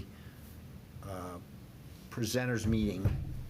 There'll be a negotiation about the time allotted, and we'll do the dry runs, and we'll make sure, that's all prepped. Wayne has done some of that before. And then finally, which is not really here, but in the meeting itself, again, if we can pull it off, we're encouraging them to develop a poster, and then they can be at the cafeteria, let's say, an hour or so before town meeting, and people can maybe get their food and they can talk to them. So that's sort of the overall plan. Let's go to the articles, the next tab. So the articles, at least, I don't know if this is still the group of articles, and I won't go through each one, but we've looked at what are the articles, and some are on the consent agenda. The ones in purple we think will be on the consent agenda. And then if they're not, is there a presentation? And in that case, like, who's got the action? So Ryan has some. Travis, we gave you MFC. I think you were at that meeting. So the MFC stuff is yours. Brian Waterston, who's on school committee, has got the amenities building. If it gets that far, keep going. There's a bunch of other things we're going to try to put in the consent. I'm sorry, that the purple is not all consent agenda. There's also all the CPC stuff. So Barney, Yeah. I'm looking to you to kind of, you can talk to me offline, and let's talk about what Yep. you may want to do there, Yep. and divide that work up, because there's a lot of articles, so we Yeah. can skip down. Your articles. The bylaws, again, that's a question. I think Julie's here still. The plan is the ADU and those two are going to be on the spring, right? They're going to be one, yes. They're going to be one article, and then the MSBA is the fall, right? MBTA. META, yeah, MB, my alphabet's, right. Yeah. So, bylaws are the, most complex. I think the demo delay and the historical delay, I guess that's, Travis, for you to consider. Well, it's for the board to consider. Well, I mean, if we wanna move. if you move forward, it's for you to consider how you want to market that. I mean, Well, I'm Yeah. reaching out to Right. Chrissy and, Okay, see right. if. That's the if appropriate they thing. want to, right. how they. Just a quick, I thought we were going to move most of the bylaws to the fall Yeah, town meeting. It's okay with me. We have to do MBTA in the fall. Right, so you And might as well. might pick as well the move others. the rest of them Okay, so along that's with it. great. That's good. Unless they were some reason that they were, urgent. Some And I doubt deadline that or that's something. those Yeah. historical ones are urgent. Agreed. They are. I agree. Are you telling me, or? I said I doubt that Oh, you they're doubt urgent. they are. Okay. Okay, sorry. I didn't know that. Yeah, so. Okay, so that would be a good outcome there. And so that would mean item 33, 34, Well, 20. 35, and I can't see what's past that. Well, that's it. 28, 29, 30 would go to the fall. okay. 31 is a consent agenda thing, we think. Right. 32, Wayne has, That is, 32? that's happening. Wayne's going to take. Oh, Davis Land, okay. Then the ADU/AA, which becomes one, I was supposed to talk to PB yesterday, and I missed my window, I apologize. But I think, I would just say for the record in this meeting, and to you, Julie, the important thing that I got out of listening to the body and fender work on the bylaw drafting is you can have the perfect bylaw that gets defeated at town meeting. So I know your guys are very process-oriented, like that's why they're on planning board, right? But marketing is really important, and these are complex issues. So that's my message is, and I was drafting some notes yesterday, I didn't get to say them, but there's doing the thing right and there's doing the right thing. They do the thing right, but they also have to do the right thing, which in my view is get that information out, make sure that the issues are not, like, they have to do that for regs, I get it, but like, we ought to distill it to some big picture things. Now, And Are you recommending that they wait until fall to do this? No, I don't think, no, Julie doesn't want to wait till fall, I'm just saying, there's a lot to do. They're in the middle of all this body and fender work, I call it, right? It's Yeah, this- all the this details, yeah. Which is great, and that's what they're there for, and I respect that. But I don't think it's in their radar. Knowing those people, I don't get the sense, like, marketing is not like their skill Right, set. right. Brian wanted But to say something. You're good at that. Speaking of staff, I would say that has to be a board-to-board conversation. Well, Yeah, that's why. That's why I'm supposed to do it, but you have the teacher, the student, and the lesson, right? I mean, I'm just saying, and maybe it's an appeal to you, Julie, that somebody there has to be, like a guy like Eric maybe, somebody that's got more of a marketing view to help kind of get that message. I think, though, the point is that some version of the select board, you and Well, I'm on for the 10th or but whatever. rather than asking Whatever Julie day. We to take leave that Julie message. out. No, I'm just telling, she's here, if she wasn't. Yeah. I know, she knows. but that's why I was asking you, are you recommending to the planning board that they not move this in the Oh, spring? no, I'm not at all. Okay. They're committed to moving to the spring. Well, so what you're recommending is saying- that they do a lot of outreach and Well, education. They're in the middle of their deep minutiae, and they're focused on that. Yeah. You can't forget about this. This is not something you slap in at the Right, last minute. okay. Right. Because if it gets defeated, then all your work, and then you can't go back because. Okay, so can I suggest that the chair of our board and the liaison to the planning Which is board me. have a meeting with the chair of the planning board, at the very least, to have that discussion. Yeah. And back to the discussion of the articles and whether we Yeah. think they're going to be postponed to Scroll the down a fall little. town meeting. I mean, that Yeah. would be helpful to know sooner rather than later, so Yeah. we're not Yeah. spending a lot of time and energy. Well, it may be just, on the other hand, up to us, which ones go now and which ones go later. I mean, as I said, unless a board or committee can show us that it is urgent and imperative that it be done in the spring. Okay, so maybe it would be helpful if we go to our respective, you have your list up here with Yeah. who, and I can pull out Right. who our liaisons are, but on any one that is a, what is it, a zoning article or a bylaw change, except we are gonna keep the TA bylaw. We've decided that we wanna do that. Yeah. But, other bylaw changes and reach out to those boards to talk with them and suggest that we are headed in that direction, to find out if there's any strong objections and what they might be, and we can come back and we will put that Exactly. on another discussion here at the select board and then pull those out, because I would hate to do a lot of this work, Right. only to have it, not Okay, be. so we'll reach out to Court. Is Court the chair? No. Who's the chair?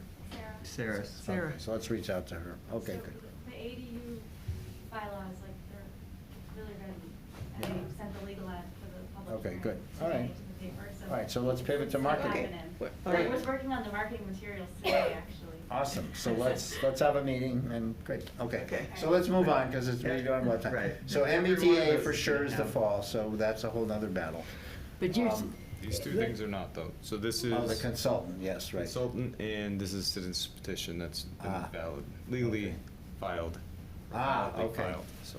All right, so, but, sorry, I want to Okay, just sorry. clarify. So except for the ADU bylaw, and the we, TA, right. anyone who's a liaison to some other group that has a bylaw up there is to reach out to them and say, we want to have these bylaws put on the fall town meeting. Could you slide Is that correct? the bar Go on up, that to? go back up, the increase conservation. it a bit so we can read it better? Yeah. Yeah, and Blow it up a little. so yeah. we know what our duties are. here. Right. Let's just get it planned All right, out. there we go, okay, that's right, good point. So, I think it's, go up a little more, I think it was the You're a conservation. couple above, one. yeah. These right here. So the historical commission, the two, and the wetland bylaw. Oh, the wetland bylaw. That's, who's the conscom? I am. Okay, so that's for you. And they've been ready, but I don't think they have done any, you know, the education part and the preparation part with their staff. I'm not sure how that's going to work. Okay, Kate, will you reach out and discuss that with George? Okay. Okay. All right, so Kate's got that one. And the HISCOM, I That's think Travis. actually, yeah, That's me. it's funny though that I think somehow or other they thought Scott was their representative because Chrissy reached out to Scott. I know, I don't know how that happened, but, I think it is Scott. oh, okay. Okay. I had it Well, that's wrong why on it didn't. my. Okay, well, that's why that All right, happened. that's good Okay. to know then, all right. I gotta correct my Um, chart. And So when I, Scott gets back, we'll give him homework. Before he gets back, I'll give him homework, or you can reach out. Well, you can do it, go ahead, Okay. it'll be more, Tell him. okay. All right. Yeah, all right, so I'm just gonna correct my chart though, so, conscom is Kate, Yes. and, HISCOM is Scott, Scott, And okay. we're reaching out about moving their bylaw to the Moving- fall. moving town to meeting. fall. Right, And, that's as far as you have to take it at this point. okay, well, because of I just, Just I because guess we have a lot of in agendas. Conscom's. Agenda's too full, so. I'd like to know, you know, do they have a communication plan? Well, you can start Whatever. that, but first do the first one, and then, Okay. because we have more time Are then there to any do. others? Let's just keep, Yeah, go below. okay, Tailings, Davis, ADU, we just talked about, MBTA, so I think that's for me also to talk to planning, just Julie, from the standpoint, and you and I have spoken about it. It should be straightforward, because that is getting more information to make a more informed decision about MBTA in the fall, right? That's the whole purpose. So are you talking about the planning board's request for funds? Yes. Yes. I'm saying that's a pretty straightforward ask that should be in line with the general trend is we need more information to make an It's informed time decision. sensitive too. We can't wait till fall. Right. No, we can't. I'm not suggesting we do it. What I'm And saying. it's not a bylaw change. Let me explain Right, it. that's No, a no. request for Bylaws. funds. No, Right. I'm making a different point, I'm sorry, which is that, however, as the diligent reader of City in the Woods that I am, people are gonna conflate things. Yep. Why are you spending this money? So it's equally important to have a very crisp presentation of that ask. Right. That, hey, we're doing this not to make a decision about MBTA, but rather to get more information to prepare us. I mean, that's the message that I want to convey to planning board, which I'm sure you are doing. Right, and another piece of it is, like, it's intended to be backup funds, right? I am applying for all the grants available, Yep.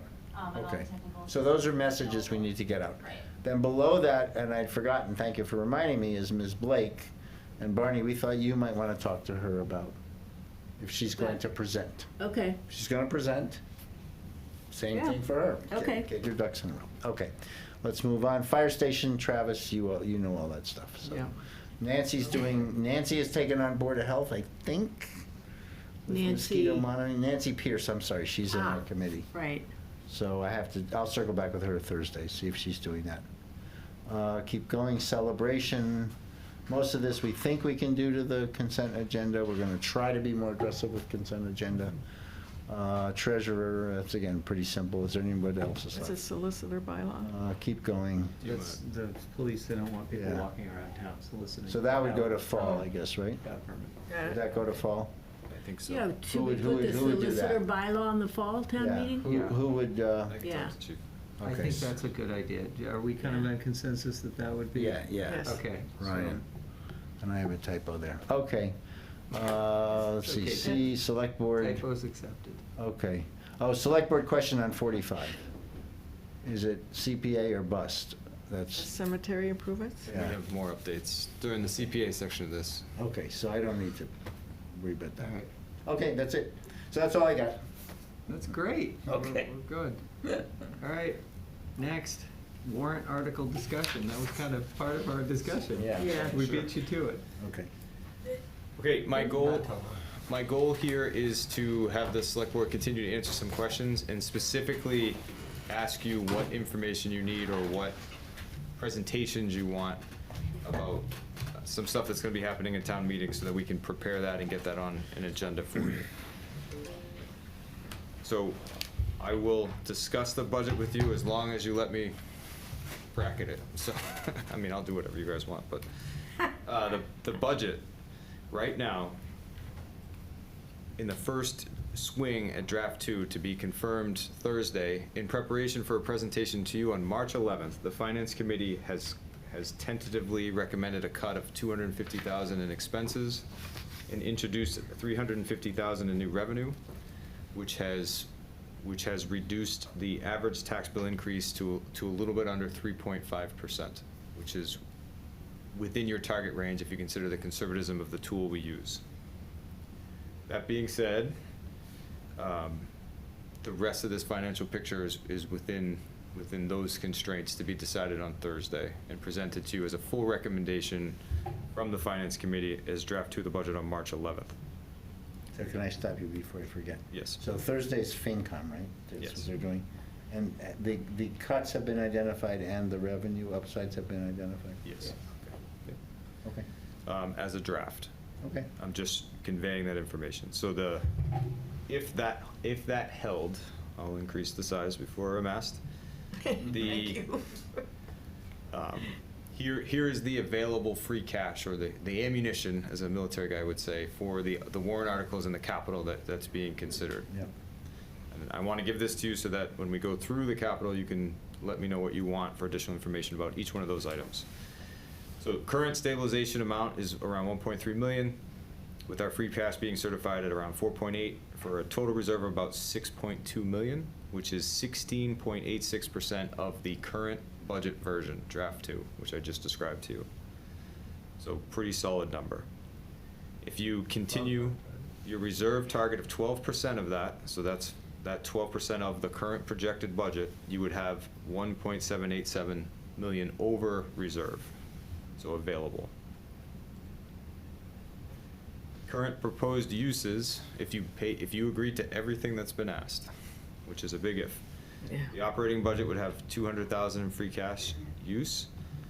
The capital plan is about 1.7 and change, and the warrant articles being proposed are 44,000, to include some of the ones we just talked about, for a total free cash use of around 2 million, which puts us 200,000 In the hole. in the hole when you compare it to cash above reserve. If you, Below 12%, you're saying? right, if you did everything, right. So doing that math out that you were just trying to do in your head, that leaves you at 11.45%. And that 200,000, that would be the amount required to close the gap with a 3.5% increase and those cuts and all that stuff? Yes. So the cuts in the free cash use and other one-time funds would equal 3.5%. So still need 3.5%. So, okay, and I'm going to ask another, so the percent of operating budget of free cash would be 11.45? Total reserve, not free cash, so stabilization and free cash. Oh, I don't like that at all. No, but I mean, I guess. I would like to leave that Right, but the that's first. stabilization. Right, but Kate, the first part, is that the 44, we understand, those are warrant articles, and then Yeah. that's why I asked about the operating budget, because I think that's you can go to the capital list and say, we gotta clear a couple $100,000 out of that. I mean, it's a huge list, right? Yeah, You just don't do some things. right. The operating budget, though, is troubling, because we're asking, let's just understand, we're gonna make some budget cuts to departments, but not really that much, right? $250,000 on a $36 million budget is not a big cut. Right. So that's a question one. Question two is, you're making some assumptions on more revenue. Let's assume that those are prudent. I don't know what they are, but that's okay, fair enough. And then you're applying free cash, and then you're applying a 3.5% increase to make everything work. So, I I get mean, to that. me, I would say, like, more cuts. Like, more cuts, because to use free cash to patch up your operating budget is generally not a good practice. Right, I agree. And worse yet, I mean, I don't mind using a certain amount of free cash for operating budget, but that stabilization fund is in there because we are looking at Yeah, a lot of okay. building Future, things, yeah. and I don't wanna use that before we've done the building, haven't even started the building. you guys- So that's got to be saved. Is FinCom going over the cap plan as well? Yes. And are they are they suggesting or recommending cuts? So that's what we're going to be talking about on Thursday. And they'll be recommending to you directly, not through me, on the 11th. But I don't think I can do the next section of this without giving you that overview. Right, What I wasn't intending to do was to speak for the Finance Committee's recommendation. right, okay. But I mean, you're hearing the message that they gotta cut, at a minimum, 200,000 more has to get cut out. I think that's what I'm hearing. right? So, yeah, they're going to bring you why that didn't make sense to them, and that's for you guys to talk about, not for me. No, I wouldn't say that. I would say their mission on Thursday is to find 200,000. Then come back and tell us. Don't tell us what we already know we don't want. Like, don't do that. I would want the whole board to vote Well, on I'm that. giving you my opinion, but yes. Right. Well, 'Cause okay. then you're talking about significant cuts to schools and, I didn't say operating budget. Take it out of the cap plan. oh, yeah, okay. Well, that's one of the things I want to talk to you about. So, complicating the picture, which I like to do to you guys. I'm going to make it bigger. So Brownie's already leaning. Thank you. That's right. It was a quick study. I cannot thank you enough. All right, so FY '26, right, total request 1.7. Yeah. I'm sorry, it's really 3.5, Five. and what's left that you would have to pay for with free cash, after we use all other sources that we can use, is 1.7. Yeah. Next year, assuming that you keep everything, and right, there's a lot of assumptions that go into that, its own presentation, but it's 1.9, and then it drops off. So also included in that, if you're adding, if you're squeezing the revenue and squeezing the expenses, you're gonna generate less free cash. Yeah. So next year, you're going to have a big capital problem. So you won't be able to fund all the things that are being asked unless you do something. So that being said, I'm gonna go through the capital quickly. What we're looking for is what you want more information about. And it could be all of it, and it could be none of it. How's the colors? So red is taken out, yellow is the numbers changed, green is added. Oh, This exercise was done in the fall and presented to you in the fall. Yeah, okay. So the school is asking for a two-part upgrade of HVAC systems at Robbins and Grant. They're asking for a person lift for safety reasons. If you've seen the Corey Auditorium video, you'll understand why they're asking for this, because of some ladder work that was sketchy. In the RTU change, the 200 was upwards, right? Or split, I believe, was what we I changed. think it was split. I don't think it changed. Paving the facilities parking lot, this would be the right time of year for you to go see why, if you wanted to drive up there. It is a nightmare. Wastewater treatment repairs, so this is 1.5 million spread out over 10 years, these repairs, and an agreement of 150,000 per year. And is decommissioning on the table at all anymore?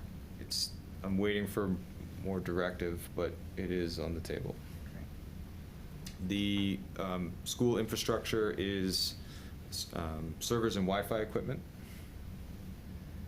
Known for a while that this needs to be done.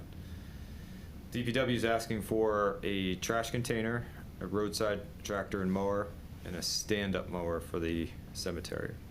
So 2 small mowers and a big mower for roadside work.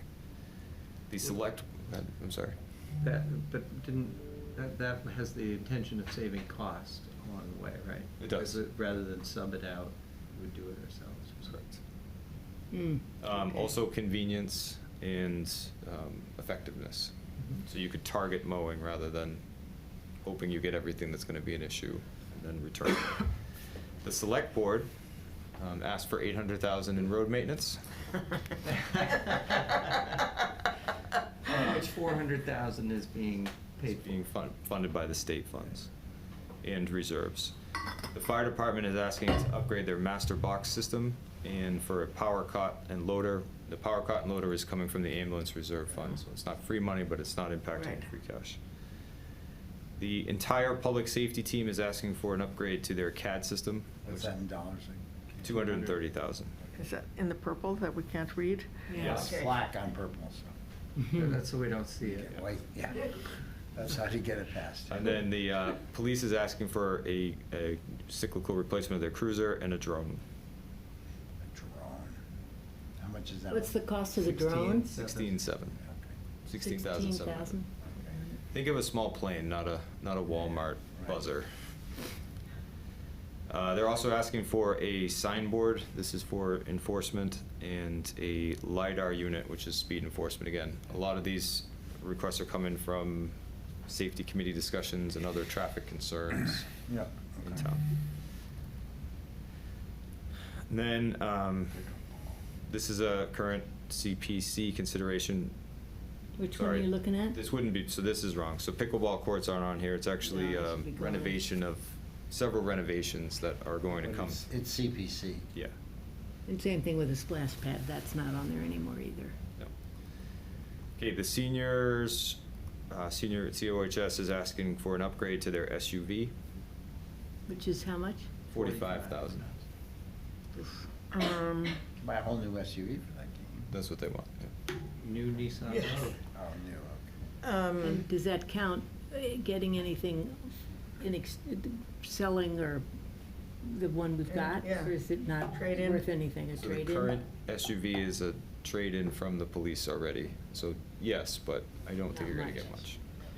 Okay. And, I They've mean, also mentioned using their own revolving funds for this, which we've put in this calculation.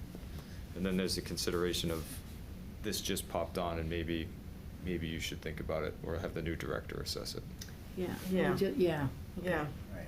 because it seems to me they get a car also from the LRTA. They get two They- two so- vans. Yeah, so plus the where's that? SUV. So they need 3 vans? Is that it? Again, each one of these is its own presentation. Yeah, yeah, So okay. try and succinctly explain it, but they would do a better job of advocating for it. So the vans allow for certain types of service. The SUV is much more nimble, so for those one-off carries to Boston or Yeah. other longer trips, it's a much more useful tool. And they need an SUV because of handicapped accessibility, or, I mean, why, is it a sedan? You're reaching the limit of my Okay, all right, advocacy. all but right, that's- sorry. The other EV, right, a questions little would be, four-door yeah. EV. Yeah. Well, does our vehicle acquisition policy require us to have a certain type of vehicle? Yes, It's a good question. So this didn't come up during the capital process, which is why it's purple. yes, that's not a good, And then I yes, s- The purple never a is it good didn't thing follow when the those purple process? things pop Or up. it popped up because it had to. Okay. Okay, It would be helpful, Ryan, if the next generation of this chart had a column for the source of funds. Because if Had a there's certain column for ones. the what? Source of funds. From you, taxpayers. No. Some of it is like CPC or Chapter 90. So we're- Yes. In other words, if you cut it, you don't help your free cash Right. situation. Right, that is at the end of this, I'm just. Okay. yeah. So the IT upgrades, good news, this is gonna go down, because we've done a lot of work in town hall, and we don't need to do as much, about a $10,000 savings. The bathrooms, we're handling this year, so that's gonna go away. Wait, so that's. You have it in there removed. twice. Yep, Because it's coming out of the MFC's budget, correct. Ah, which is unspent. Which is FY '25, not '26. And then, windows and doors for, two-part project for the town hall windows and doors replacement, which came out of their study. And the last thing that's on here is the elevators. So it's 3.5, as we said before. Right. What's helping offset this is 400,000 in chapter 90. Whatever can be CPA is gonna be CPA. Again, I made an error on this. Debt, so the elevator is a 1-for-1. And then other funds are the ambulance reserve fund.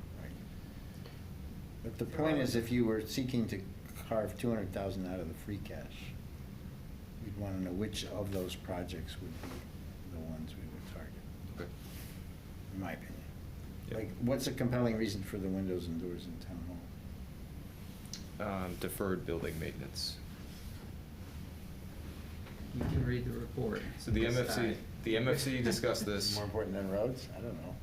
The MFC discussed this and they said it could be moved, Yeah. but it would have to be done next year, which you saw the number for next year is 1.9. So you're gonna do this eventually, and again, that's up to you, whether it's 26, 27, 28, 29. Half the road maintenance comes out of chapter 90, right? Yes. I mean, my advice is, well, you already cut a few things. Didn't you mention a couple things here? Yep. So the finance committee is gonna give you a recommendation on this, and I'm Okay. trying to reserve their authority there.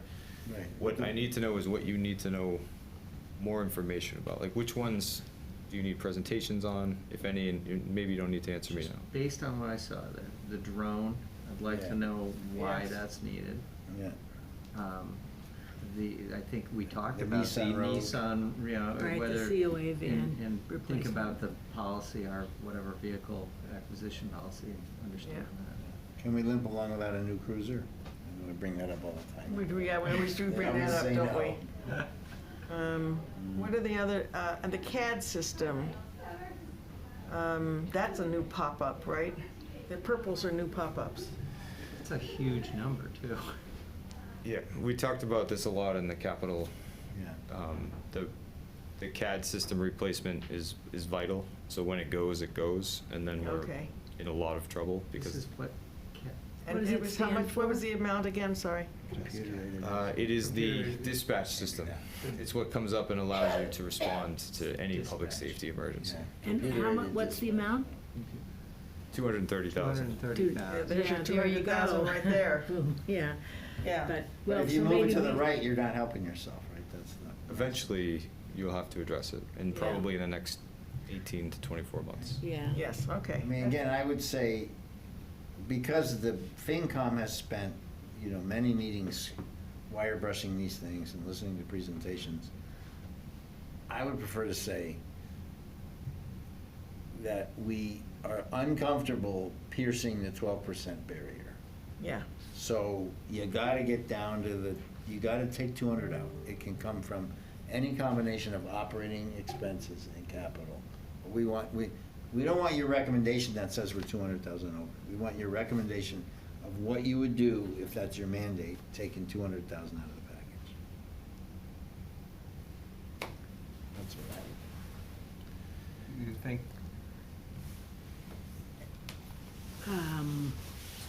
So how these will come to the select board? You're gonna get an MFC article with anything that's facilities. That's the MFC article that was in the warrant. Then you're gonna get, the elevator bar is gonna be its own, and then a list of the remaining one-off items will be capital. You're gonna be asked to recommend it. So the reason why I'm trying to gauge whether or not you need more information is eventually you're gonna be asked, do we recommend this? And I wanna make sure we have enough time to get you the info. yeah. Yeah. Okay, And so- also, I mean, if we say we want you to come back with 200,000 less, then it's putting the decision about what. But that's their job. They spend the time, I'm trying to be efficient. Right, This is but an they've age-old already- thing. We repeat Yes. the process that FinCom does.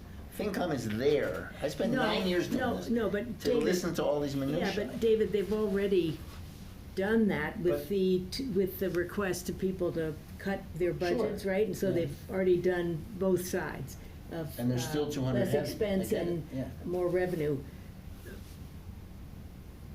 I mean, then I guess then I think what I would say is we need as a select board to discuss what they're recommending get cut or how they're Yeah, no, no, recommending. I agree with you. What I'm saying And that we need is- to know, and then depending what's on their list. Right. Like if the drone is still in and, the COA van is still in there, that we would want to know Right, but why, no, why I they agree chose with what you. they I'm trying- chose, yeah. But I'm saying, we come here 2 weeks from today, you know, and we're always packed and we don't have enough time and all this and that.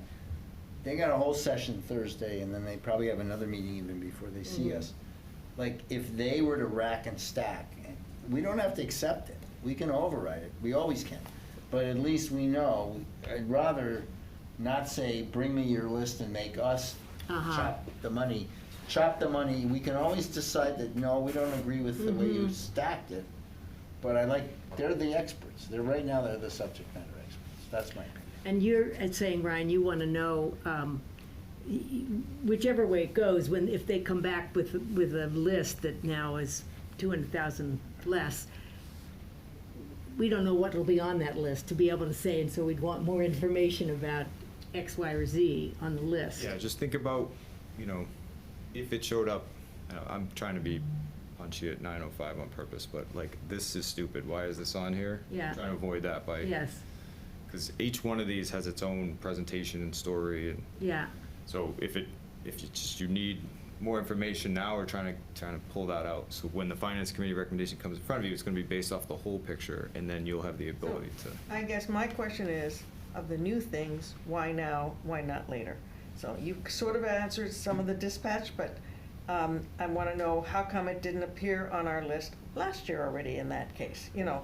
So, and because I want also to put people on notice that they can't just suddenly come in at the last minute and decide that they want these things. Right. So I want people to feel a little nervous that they're not going to get this because they didn't plan well. I want them to look forward. See the list You that's know. on the purple again? So all the purple things, I would like to know why now. I think that's fair. I think I that's do fair. too. Yeah. That's what we're trying to get to, Yes. is everyone get on the capital list early. Right, ahead, yeah. This one should be Right. purple. So But, and then make Just take the the lettering purple white out. when you do that. If you're gonna use dark purple, make it So font. the ones in green, Brian, what does the green mean? The other one, Yeah, this one is inappropriately colored. yeah, there you well, you go. can just make the. Oh, the drone, you knew about earlier. Yes. Okay. Okay, I see. But the green means we've known about, no, what does the green mean? During the fall capital cycle, it was They added. did it the right way. Okay. So the two real things are the CAD, and it's expensive and there's reasons to not do it, but there are compelling reasons to do it, and why it was late, and then the SUV. And the drone. The SUV, okay. The drone was on before?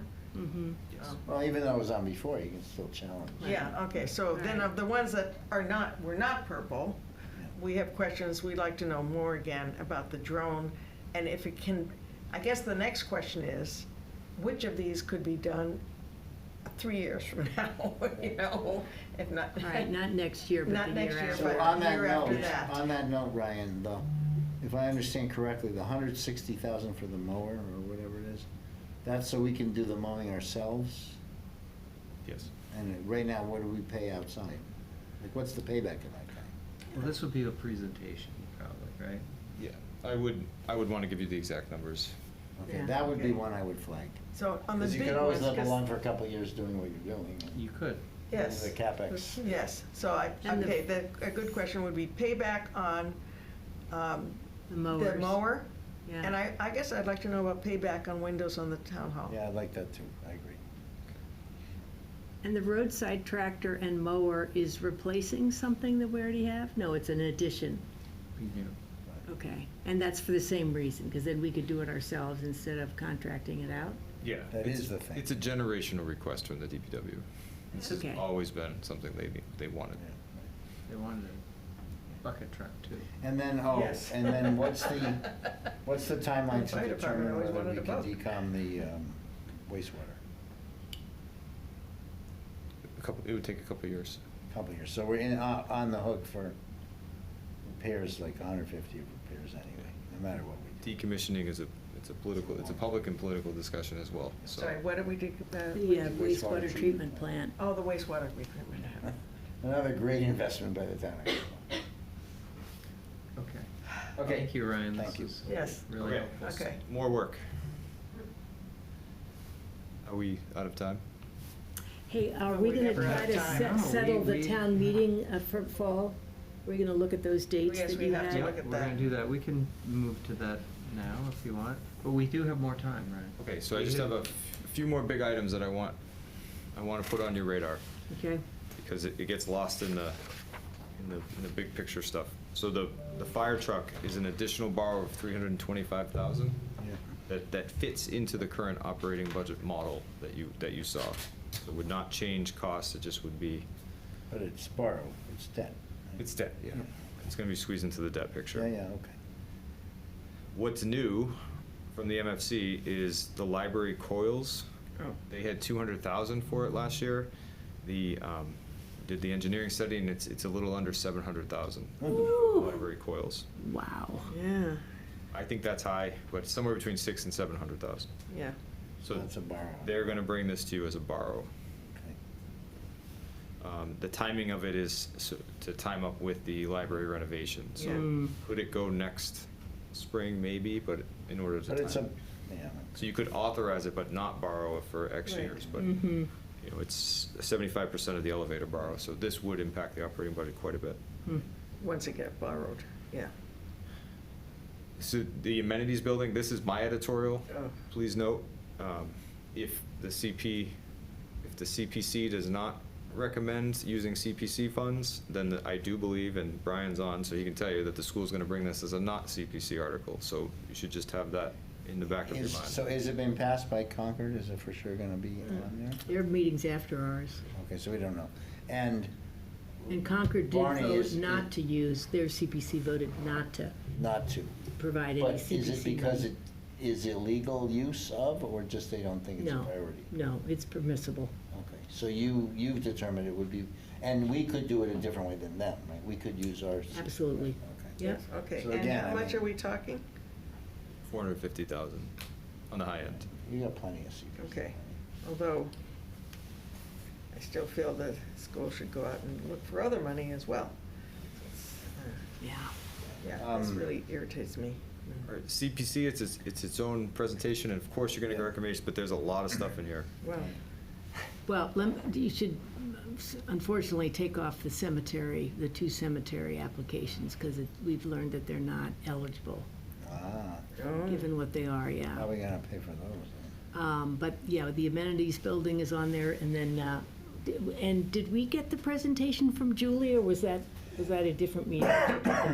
The board, the chair of the school board, For, the amenities building. we have We not. haven't had a Okay. presentation. FinCom has. Yeah, so that's probably something that we want as a select board, don't we? yes. Yeah. Yes, That's what I would thank think. you. Yeah, and then what's below that, Ryan? Let's see, yep, the Highland Building, the rental assistance, it's the same as we've had before, so I don't know. And Highland we did get a presentation, oh, that was in the joint school committee select board meeting. I don't know, do you want more on the Highland Building? And by the way, they've put in a revised request, a revised application. Is that the new amount they're asking for? No, I haven't heard. I was Okay. waiting for you. to Yeah, update me. okay. It'll be a slightly less, because they're not gonna do all of the studies that they wanted to do this time out. Diamond Park, it's a very clear project, and they've done a good job of getting estimates. But I'm sure they'd be happy to come explain that further. Banta Davis is the rehab of the existing track, plus some other things around accessibility for parking and for people that are, using a cane or a wheelchair or a walker to be able to actually get out onto the Track. sidewalk part around the track and the baseball field, yeah, so this is,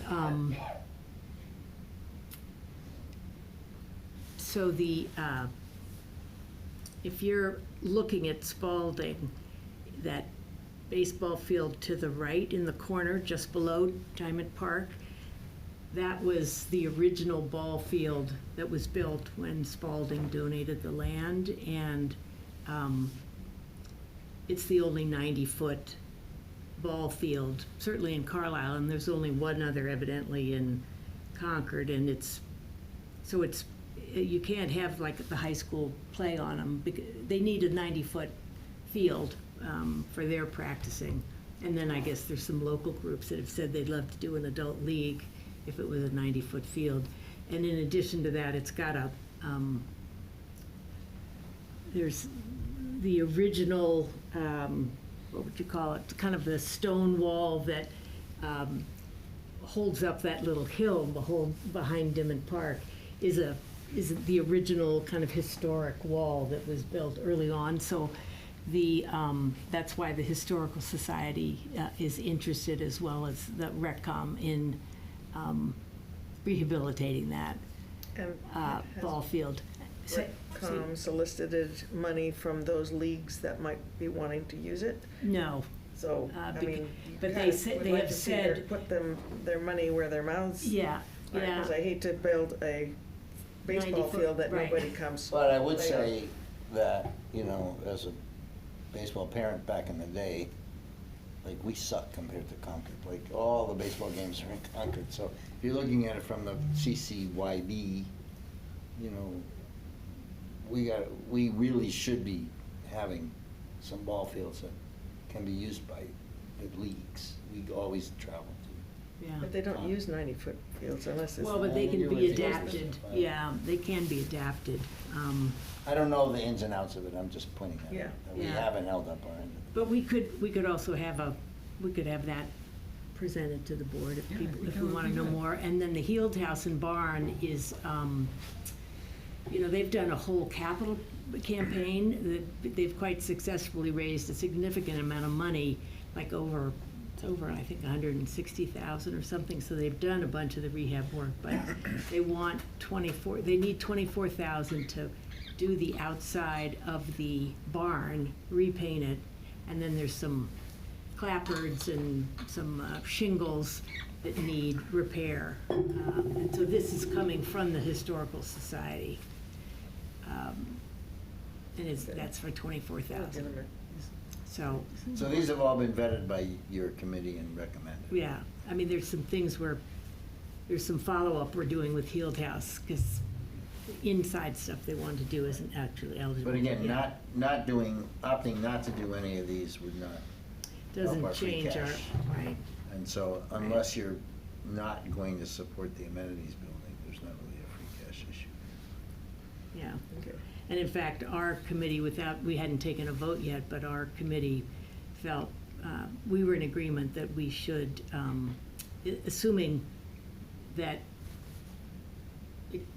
it's going forward, that we would want the cost of that to come out of CPA funds, Right, good, rather than adding to the Yeah. tax bill. good, okay. Yeah, So Talking about the amenities.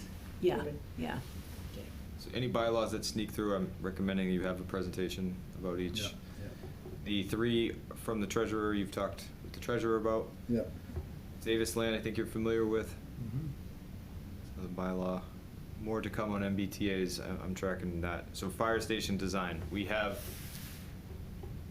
what would get us to construction for design is, we have an estimate of about 650,000.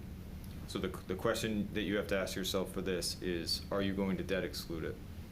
The whole project, to include the design, like you did the police station, which would mean outside of your normal 3%, 3.5%, 3% tax increase.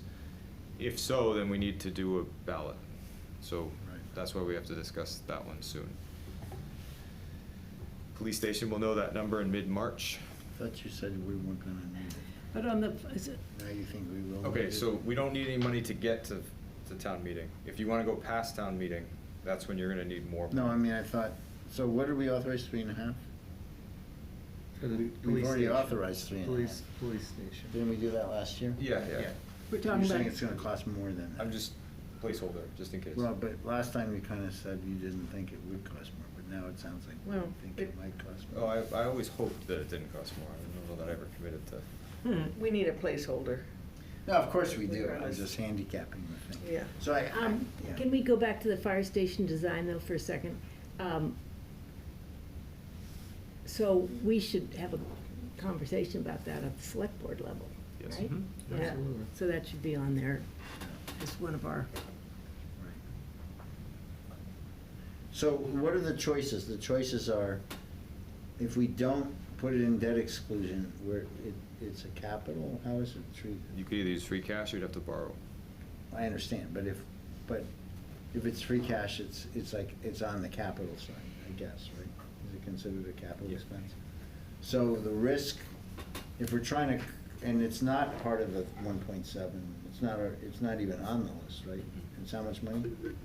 650. So, I mean, This is the 1 million in design we talked about. I know, so Yes. if you opt for the debt, which I think is the appropriate path, we do subject ourselves to basically a double vote, right? Yes. At town meeting and again at And the then on the ballot ballot, box. yep.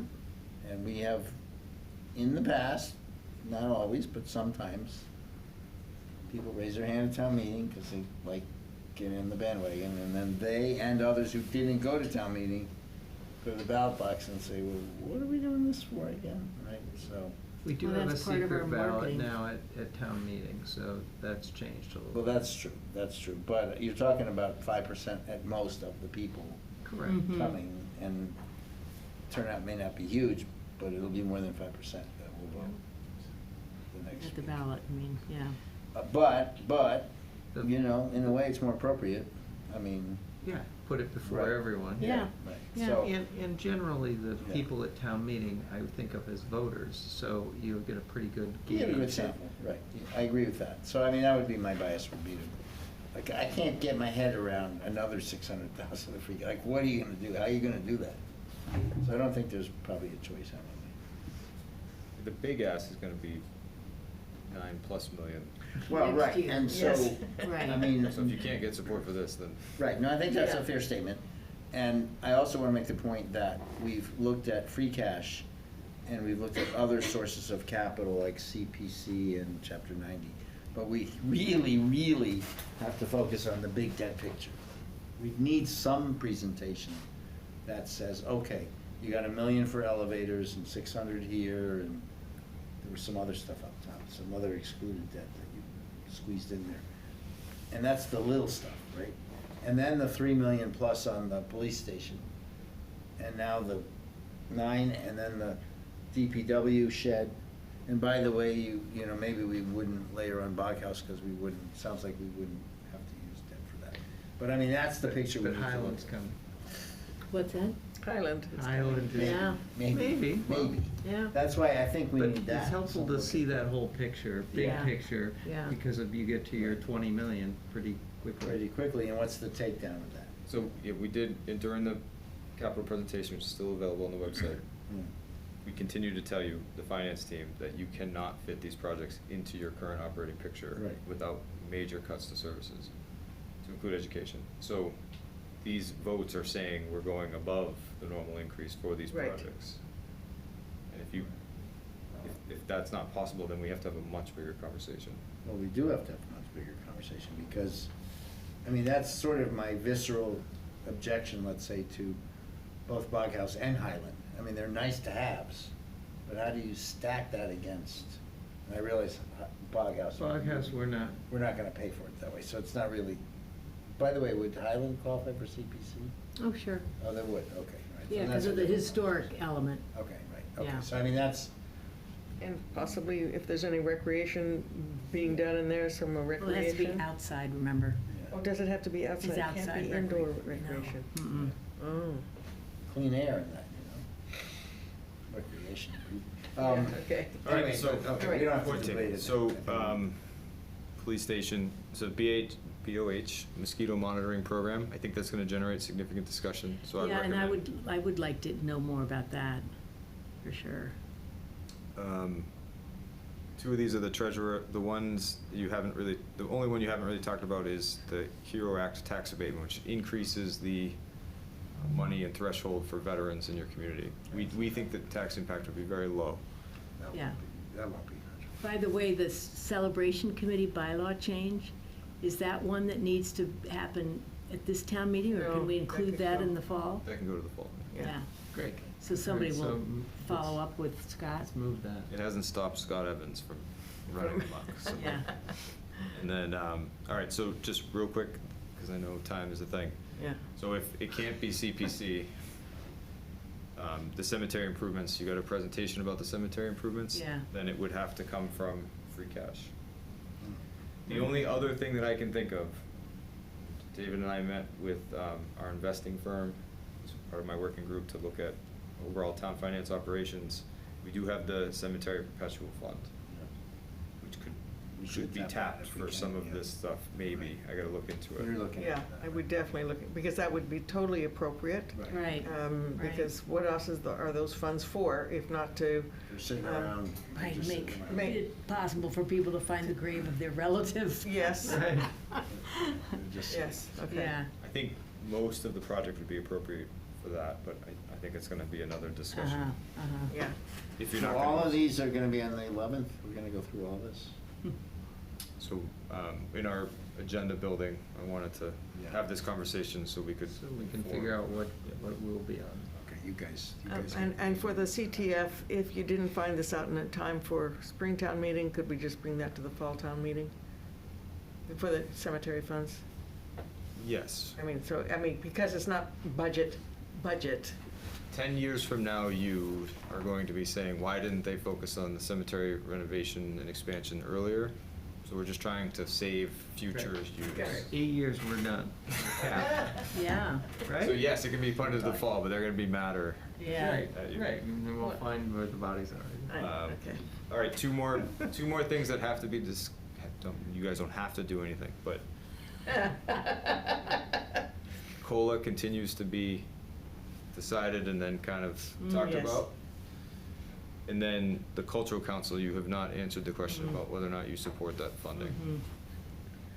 Well, I, for one, support the funding.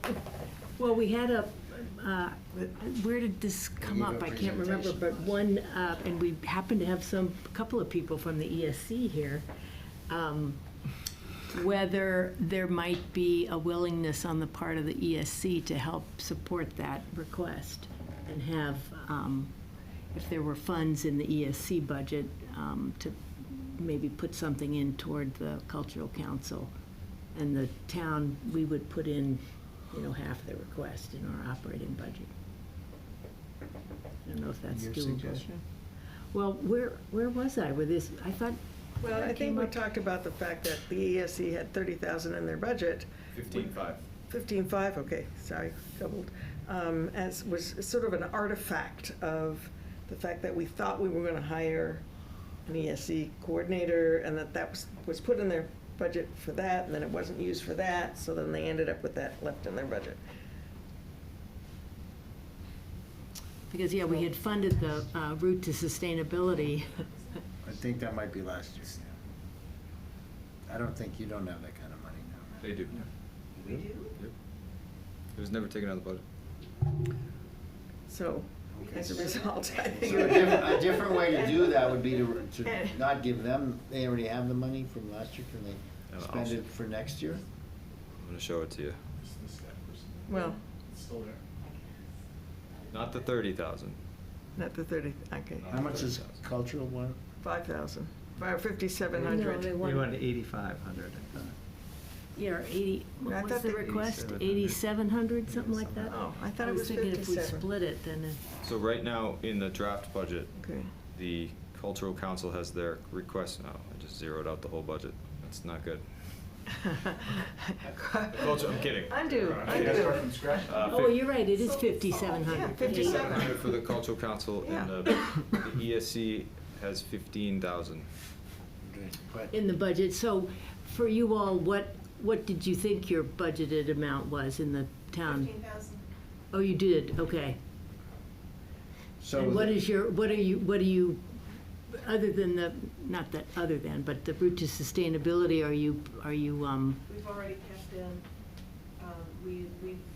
but I mean, what's your estimate for the cost of that this time around? it's gonna be close to 8,000 this time around because we're actually have, one. Yeah, expense. which is what it's been in the past, or at least what we had Yeah. approved. And so what's your budget, what use are you planning for the other 7,000? We've already tapped into the other 7,000 for events that we've sponsored and are planning to sponsor. That's for this fiscal year, For though. this fiscal year, Yeah. yeah. I think we certainly don't have like 4,000 to. I'm not if you think, I was thinking about the FY '26 budget, not the current one. So you would still be getting the 8,000 for the route to sustainability, and if we, again, I thought we had some discussion about this. I was thinking, well, maybe we put, 2,500 in the operating budget for the cultural council, because it's true, we put money in for other committees, right? But then reduce the ESC budget I thought the by cultural the amount we council need to make it. gave the ESC money for some stuff. Did you get a grant from cultural council?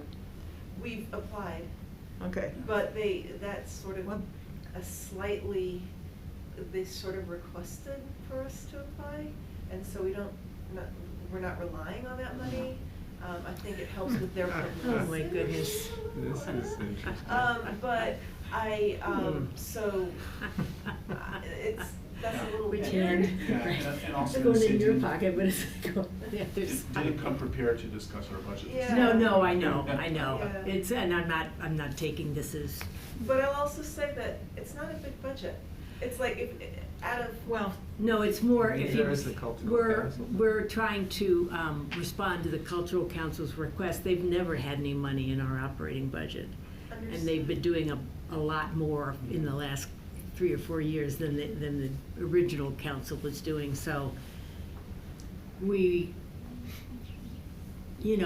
want to try to show some support for them, but on the other hand, as you can hear from the conversation, we're trying to keep the budget as tight as we can. And they've been doing fundraising as well, so. That's It would true. be nice to true. show some support of Right. some Right, to the cultural council. yeah. If I may say, without getting into numbers, because as Glenn said, we're not prepared for that, but a huge portion of our mission is outreach. And so we have budgeted, outside of the 8,000 for Route to Sustainability Day, the majority of that is being used and has been budgeted for outreach for a wide array of information. We have in the past used some to support other environmental Right. endeavors that wouldn't happen if they didn't have a little bit. And we've also set aside a little bit for opportunistic, if you will, things that might come up that, again, wouldn't happen if they didn't have the funding. So I think that No, I understand. Yeah. And, you don't want to see your budget cut any more than anybody else does. But as I said, we're Yeah. trying to Yeah. address You're lucky where and be we- fair Yeah. to other committees that Yeah, have 'cause not actually received this any is a- support. I can't think of any other committee that has much money, if at all, other than this and whatever we would think about giving to the cultural council. Yeah.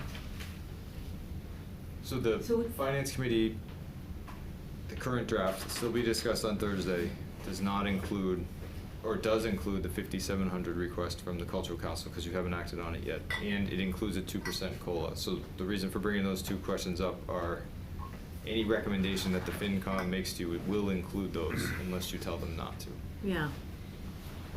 which So you you can said talk about on the 2%, 11th. so it's the low end of the band. Yes. Yeah. Not good. And you Which is think gonna the push extra this. 0.5% would be Yeah. 50K-ish? Yeah, if we go to 2.5% Yeah. on the COLA. Sounds like you gotta look at that.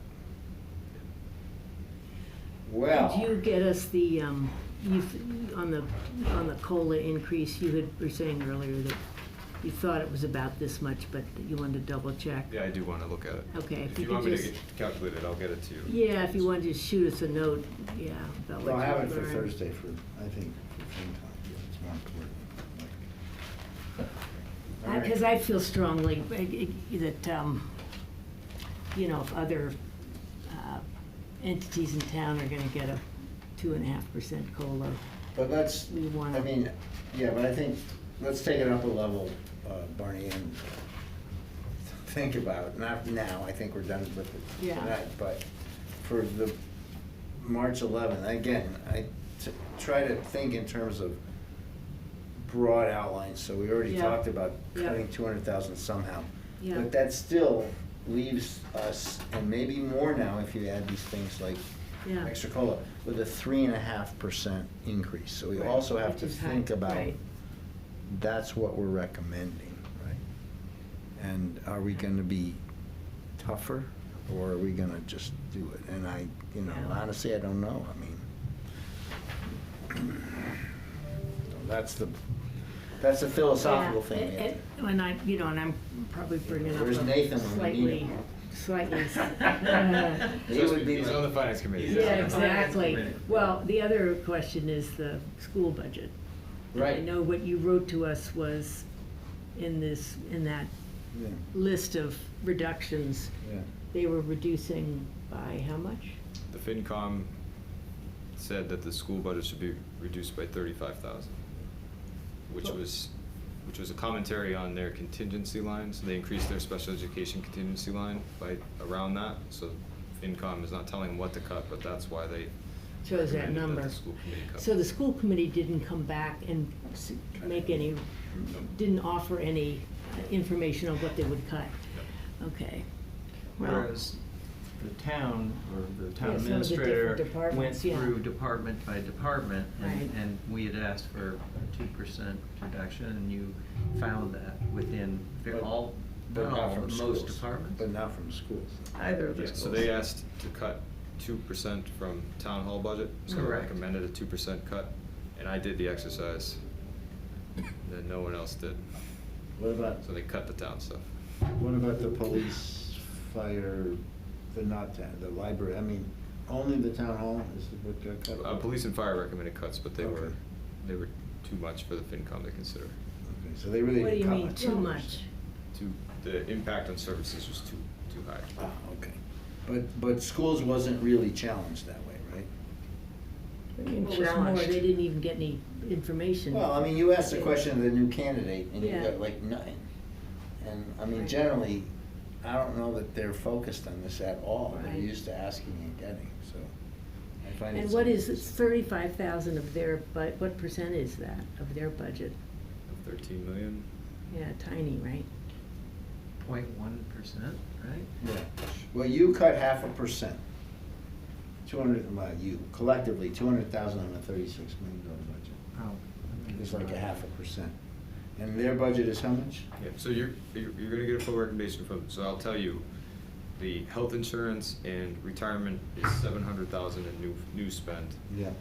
The schools both came in at over 4%, which is 65% of the budget. The rest of it is like, Right. I So what's, find it what's, frankly Again, the school budget, outrageous. David and I are trying to do the math. Yeah. The school budget is. How much? How much? For CPS. almost It's 14 million. 14 million 13 million. approximately. Right, okay. Right. And you've got, in. you So got they would 30 have to cut 78,000 and not 35,000, so. To make a 2% cut? No, to make a 0.5%. Yeah, The 200,000 yes, that we cut right. is 0.5% of our total budget. I got you. But the schools didn't play, Right. like, in a meaningful way. In fact, they went the other way. Now, we can't, again, these are philosophical arguments that I feel like we never really, like. And the other thing that I'd like to point out is that a great deal of that 75,000 of the extra money that we're paying for insurance is being generated by school employees. Right. As well. Right, but I mean, So- you have to, yeah, okay. Well, I mean, I'm that's s- like saying the They- heat, they- the heat bill is mostly to the schools, those are the biggest building, I mean, okay, but, No, what I'm saying is yeah. that not only are they not playing, but then Right, they're we are, costing, right, yeah, right. we are bearing Covering, yeah. covering a lot of Lot their costs, expenses. Yeah. Right. And then But it's not an our us, I mean, employees. it's not an us, them thing, it's Well, us. it is an us-them thing because they make it so, I'm sorry. Okay. Our employees are paying, and our residents in certain respects, and the loss of services, but our employees are paying for that because of our unwillingness to give them a reasonable COLA when the teachers are gonna be, I don't know, they're in the middle of negotiations. I don't know what they're gonna end up negotiating, but I bet you dollars to donuts is gonna be more than the COLA we're going to be able to afford to give our employees. And I just feel that's just patently unfair. And it's a disservice to the entire town. Right, so what's the remedy? Get it, I get The it. remedy is we tell the school committee they may have this amount and no more. We make the Right, cut. and I agree, we have to make the cut, but We my make the point, cut. so my point is, and, you know, we were doing the math, is we should give them Yeah, at the least dollar, you the figure. haircut that we're taking. Absolutely. So Right. 78K, not 35K, whatever, so I guess we just have to push that, I mean, it's too late to have it, I don't wanna have it that way. I think we need to figure out how we're gonna message, I guess. Well, it's too bad Brian was on earlier. He dropped off. It would've been helpful. Yes. Right, but really, it's gotta be I mean, I found it very in our joint meeting, and I realized we had some other things, but the modest attempts by Barney to initiate a budget discussion was fell completely flat. I don't think they get it. They do not get it. So we have to figure out, Mr. Chair, another avenue to have that discussion. This seems like an ongoing thing. This isn't Yes, it been- does. Yes, this is not new. So, but I think It's for not this new, but the year, process we has cannot not tell been them good what this to year cut. To decouple that. We cannot tell them how to cut, I should say, but we can tell them what to. Limit their budget. We can limit their That's okay. budget, and we have got to do it. So we're coming out of the, right, so, but, you know, again, you get in a problem of time, because, I mean, we don't have a choice. But I would say, on March 11th, however long it takes, I guess we need to do that job to say, these are like the final guidance numbers, and we've got to push those back, because those departments have to have time to react to that message. And we also have to be prepared, by the way, that for the school to come to the floor of town meeting and offer an amendment. But, you know, they can't just sit there with their arms crossed and say, oh, no, we can't cut anything. You know, that's not acceptable. Okay, well, we've had a long discussion on Yeah. this. I think that the only Brian had proposed the two items though, and I don't think At the we've town resolved meeting? the Fall well, town- no, oh, the the COLA. COLA and the cultural council, Ah, and whether, right. how we What want to does- approach right. that. And I think it's important that we think about it and move. Well, maybe on the COLA, here's one thought, is that we have a budget with a 2%, they present us with a budget that's a 2% COLA, and then we see what a 2.5% COLA looks like. What do you think of that? David? Yeah, I mean, we already know the answer. And we know We at already least- know the answer. Well, we don't know the dollar amount. We don't know it's exactly. 50 or 60, but we basically know the answer. Yeah. I'm more on Because my point being, I would like us to try for a 2.5% COLA. it's fine. For the- Just That's listen, what I think we You tell the ought to school, do. cut 50 more, you got it. So just do it. Let's I do mean, it. we don't need the exact number. We already know the answer. The answer is, school has to find 50. FinCom has to come back with recommendations to carve 200 in some combination. And fine, you got your COLA. I mean, we don't need to know every 50 on answer. top of the 35,000 that Yes, FinCom has already yes, asked them? yes. Okay. What do you think of that? I think they're gonna give you their recommendation based on the work they have. No, but you tell them, this is the way you do it. This is You what say, we- what would you give up if you have to cut 50? Oh, the language teacher, the extra, fine, but put it on a list. Listen, I sound like a hard ass, but the fact is, and I lived this in the 08, 9, 10, and again, we all lived it in the pandemic, and we had that conversation, and you just say, give us your rack and stack, and we'll figure out where the cut line is. But you gotta cut. You just gotta cut. And if it means some sections are bigger, to your point, again, I don't want to, sounding really like a bad guy, but Well, when the unions say, I need this, and the the negotiating bodies that negotiate it give them that, Yeah. they are effectively saying, you were gonna have fewer teachers. That's exactly right. That is exactly what They- they're saying. Or they should understand that that's what they're saying, and if they They don't. do understand it, and Well- that's okay with them, and I think, okay, then that's Okay, what it is. if that's okay, that's okay then. Right, because they would rather do that, this is not a new discussion, they'd rather do that than not have the compensation package. And I'm okay with that too, but we have to, eventually, those two things have to be realigned. And so if you say like 50,000, that's like a half a FTE, or maybe it's some programs, but let them come back with that answer. Yeah. And the other one was the cultural council, what are we doing? Right. Well, I would like to I think we should put a modest amount in there, in the operating budget, not the full request. Yeah. And I think, if it's not the ESC budget, we should look for some other place where, I don't know if there is another alternative, sorry you guys, but where we would, reduce that budget by whatever the difference between, what they asked for, 5,700? Yeah. Yeah, So you're so thinking it's. 3 or 2? Yeah, 3. This is off the top of my head, but I think that's not unreasonable. And I, totally understand about wanting to be able to support discretionary programs and also the outreach, but I think we gotta balance the support for the cultural council in some way. Yeah. Sorry, so you're saying we're being docked 3,000? No. Well, no, that is what I'm saying. Yes. Oh, it is what you're saying, Yeah, okay. or something or, if we're doing 2,500, whatever the difference between, or maybe it's 2,500 out of the ESC budget, and we give the cultural council 5,000. They ask for 5,700. We give them 5,000. So, I'm sorry, for that little amount of money, in the big scheme of the budget, it doesn't seem like an extra $2,000 is gonna significantly skew the 3.5% that you're aiming for. That little bit of money can actually have a huge impact if we have it, or a huge negative impact if we don't have it on what we're doing. And so I would ask you to consider that.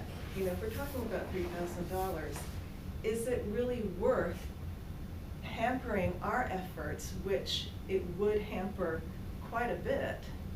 Is it worth doing that as opposed to just adding that extra $3,000 to the budget? We understand that, but, I'm just thinking ESE also has a lot of staff time that don't show up in their budget. And this is another Right. part of our Yeah. town, which is getting zero in resources of any kind, and I really would like to see us. The cultural council. The cultural Yeah, council. Yeah. Yeah. And it's a matter of, we're a family, and we're trying to not, totally choke anybody off, but on the other hand, we see that there's another, member there that needs to have some more support. Yep. Okay. May I say something else then? If that's the case, can you make it allowable for us to raise money and to accept donations? Because right now, we're not allowed to do that, and we've actually had people who have been willing to donate to us, and we have not been allowed to accept donations. And that is something that's been like, no, because, we'll open a can of worms and stuff, and Yeah. so. Yeah. So the cultural council can accept donations. They're, right, they do fundraising. They wanted to do it online, I remember we were gonna have to. And they They found a do way do- of doing it. Yeah, so I think you should talk with would there be something illegal about using the cultural council's mechanism they could accept donations on, how sometimes you have a, what do they call it, a sponsor? In the charity, Yeah. you do this in charities all the time. But this isn't a charity, but, I think that's a really good point, Christina, that you should be able to accept donations. I guess we shouldn't get into that conversation right now, but that's a really good point, and a very reasonable one, I I think. know we're getting late, but It's Yeah. okay. these These are are important. coming real These are- time. Give us your thoughts on, on the mechanism of that. Is that possible? In terms of accepting town Yes, gifts? yes. So each gift has to come before the board. So not each committee, but many of your committees want to accept donations for this exact reason. They don't want to fight for resources in the constrained budget. So we as a finance team believe that it would be extremely cumbersome to continue to accept gifts using the town's bank accounts. And that it should go to alternate funds, like the cultural council came before you several times asking for this. And you made, I think, a compelling argument to not flood the town's coffers with this. The flip side is they are finding funding for sources that don't come from taxes, so that's a good thing. But they do that independently? Or how, They use, I forget what it's called. It's a. Advised fund or. Donor Oh, a advised fund? donor advised Just a fund. donor advised fund? Well, there you go. That's an option. Is there, I mean, is that there would any be- reason why the select board would not want any board or committee to use a similar mechanism for raising funds for whatever work they want? Is there a downside to that? Is it? No, Yeah. as long as it's legal, yeah, which I Yeah. think it is. I Cultural mean, council found that it is. Yeah, well, I know the council. Great. So. Great. Is So- there any restriction as to who can provide funding? I don't think so. Maybe you should just check in with Mark Levitan, about how they did it. Or who they did it Yeah. And with. so would there be an objection from the select board for us to proceed with that? There was sort of maybe not, maybe the route is for you to, or not you, for us to establish a charitable organization, and that was just like a whole can of worms that we Right. don't have the bandwidth to deal Right, with. right, And right. so, for the record, is there any objection from the select board for us to pursue this? You know, so you No. know. I don't have no objection. That's for it. I think the objection was the additional staff time that would have If it had to been go through necessary town if it hall. had to go through Yeah. town hall. Yeah. It's also using the town's bank accounts And using, for a yes, nonprofit purpose is not what they're designed to do. Right. Unfortunately. right. Mhm. So, Can we move on? Yes, we can move on. I'm sorry, Yeah. and I'm so sorry that we've kept you guys who have waited this whole meeting. Oh. But we do want to hear your presentation on the municipal landscaping policy. So if you want to come Thank you. forward. Keep it quick. I hope the previous conversation doesn't impact this one. You hope what? Oh, no. No, I'm joking. Oh, okay.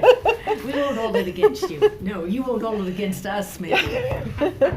Yeah. So thank you. So I'll do a very, very quick recap of the policy, which is basically for all non-conservation municipal land, for any new landscaping or alterations of existing landscaping to contain a minimum of 70% native non-cultivar species, a maximum of 20% cultivar species, and a maximum of 10% non-invasive ornamental species. There were some questions at the last time presented, and so some changes to the original proposed policy is originally we had a higher percentage of native non-cultivars for alterations, and we've removed that, so it's just a consistent percentage, whether it's alterations to existing or new landscaping. So that's cleaner. Just have that consistency across the board. We addressed the question regarding recreational surfaces, playing fields and such, and so we've added a sentence that excludes recreational surfaces. We've also added clarifying language based on consultation that I had with the people from Somerville who have a native plant ordinance that was initiated or actually took place in 2021. And that is to clarify that it's 70% biomass or area coverage. We also added some additional resource information. So those are the changes to the policy. And again, this is not retroactive, this is moving forward. So the policy, again, just as a reminder, aligns with master plan recommendations and stated select board recommendations to embed environmental sustainability in municipal decision-making. It also aligns with the state's DCR Growing Wild initiative, which was implemented 4 years ago to increase, it's an effort to increase native habitat, native plants to support pollinators and wildlife. It also aligns with other regional efforts, and it's based on current scientific information best practices. And as I mentioned, I consulted with the lead from the Somerville Native Plant Ordinance. So she actually helped me with clarifying some things. And also consulted with Heidi Dollard, who's a master gardener, and she's also a co-chair of the steering committee of the Mass Pollinator Network. She has an MS in biology, and she thinks that the policy is very doable. And by the way, she'll be doing a presentation on March 8th in this room with a lot of information about gardening with native non-cultivar plants. So just a little plug for that. I reached out and obtained support excuse me, from the school superintendent and the facility manager. Spoke to DPW, fire department, police department, the library. They all supported it. Conscom supported it, and I should also point out that Conscom in their information really advocate for the use of native non-cultivars, and also LSC fully supports it as well with a unanimous vote, and they also advocate for the use of non-cultivar natives.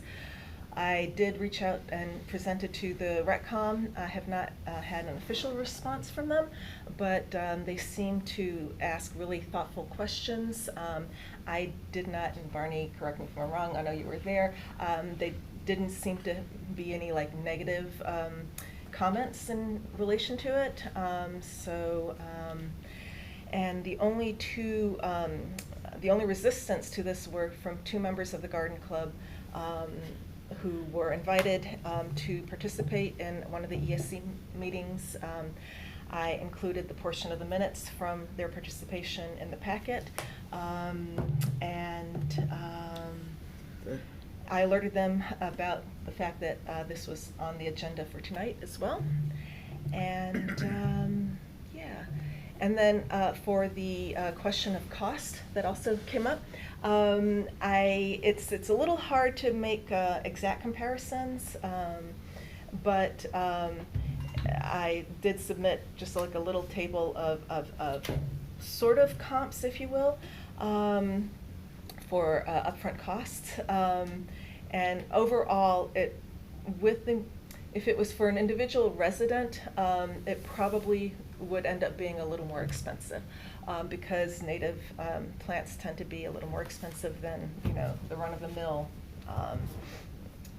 varieties that you find at like Home Depot and stuff. However, a lot of the nurseries that I spoke to have municipal discounts or wholesale prices, which actually ends up bringing the price to the same amount, and in some cases even less. And of course, with the caveat that I'm sure you'll always be able to find individual cases of specific plants that might end up being more expensive, but overall, it really does not add any cost to projects on the municipal level. And of course, for maintenance costs, they tend to be less because they require less watering, less fertilizer. Once established, they're sort of good to go on their own. And of course, as far as costs or benefits, there's a huge benefit to the environment. And again, just a reminder that the policy is not retroactive, and it does allow for inclusion of cultivars and ornamentals as well. Speaking fast, sorry, trying to keep it down. I thought it was very That's good. thorough. Yeah. Thank you. We had heard it, before, so Yeah. that was great. Are there any questions? Not from me. Arnie? Well, I don't know if it's a question or more of a comment. I guess I was disappointed, with the reading through the discussion with the two volunteers from the garden club that, they're non-support, I guess, generally, right, for the policy. But I'm glad that you invited them, and I'm glad you had the discussion. So, I think my perception of it, and I'm speaking for myself, I'm not speaking for the entire committee, my perception is that this will restrict what can be planted. And I think there is this really strong tradition coming from the horticultural garden club perspective of placing incredible value or incredible priority on the aesthetics and uniqueness of different, unique, exotic species. And one of the comments that was made at our meeting was, oh yeah, I want to plant these species from Asia and Europe. And in order to make a difference environmentally, I think there really needs to have a change, begin to change the whole approach of how we think about what is the priority, and is it strictly aesthetics, or is substance also really important? And it's difficult. People come from these long established beliefs, and it's hard to change that perception. And so I understand that, this would limit the number of these exotic species that could be planted, but if we're trying to make a positive difference to support really vital ecosystems that support us, ultimately, we kind of have to make that slightly difficult push. yeah. So I have one quick question, and that's Sure. about our public garden, because that's it's a garden, you mean Center Park? Center Park, yes. This policy is not requiring that they all be ripped out and No, no, replanted. no. It's just requiring that if a plant were to die, it should be replaced with something that would be Correct. native or cultivar. And any new plantings that So are. I think yeah. that I'm just wanting to point Make that that out clear, and yeah, to yeah. say that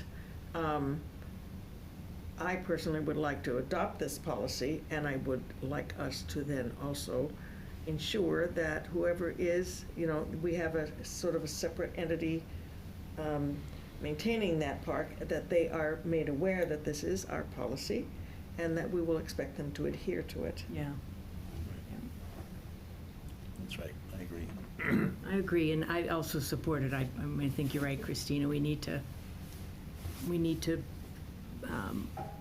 show leadership in our effort to Right, be and these are more town lands. sustainable. If you want to Yeah. plant what you want to plant in your Right, garden. This doesn't Yeah. change Yeah. private Change any ownership. of that, Exactly. right. So do I have a motion?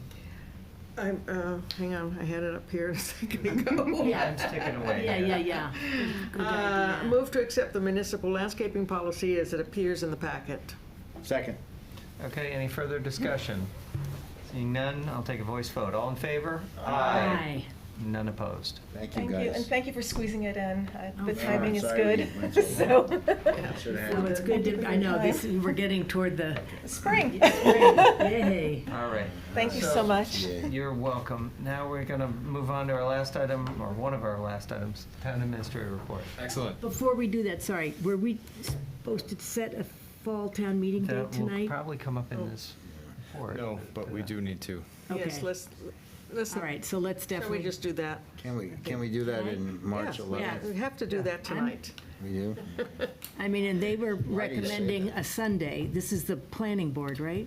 Yeah. Propose I had- these dates? Yep, Yeah. I had written to Ryan just with a couple of questions about them relative to, I haven't heard back from the school yet on I mean, why do we need to Availability. decide today? I'm not understanding that. Well, the earlier we decide, No, but it's gonna be like November, right? So, I mean, how much fidelity do they need?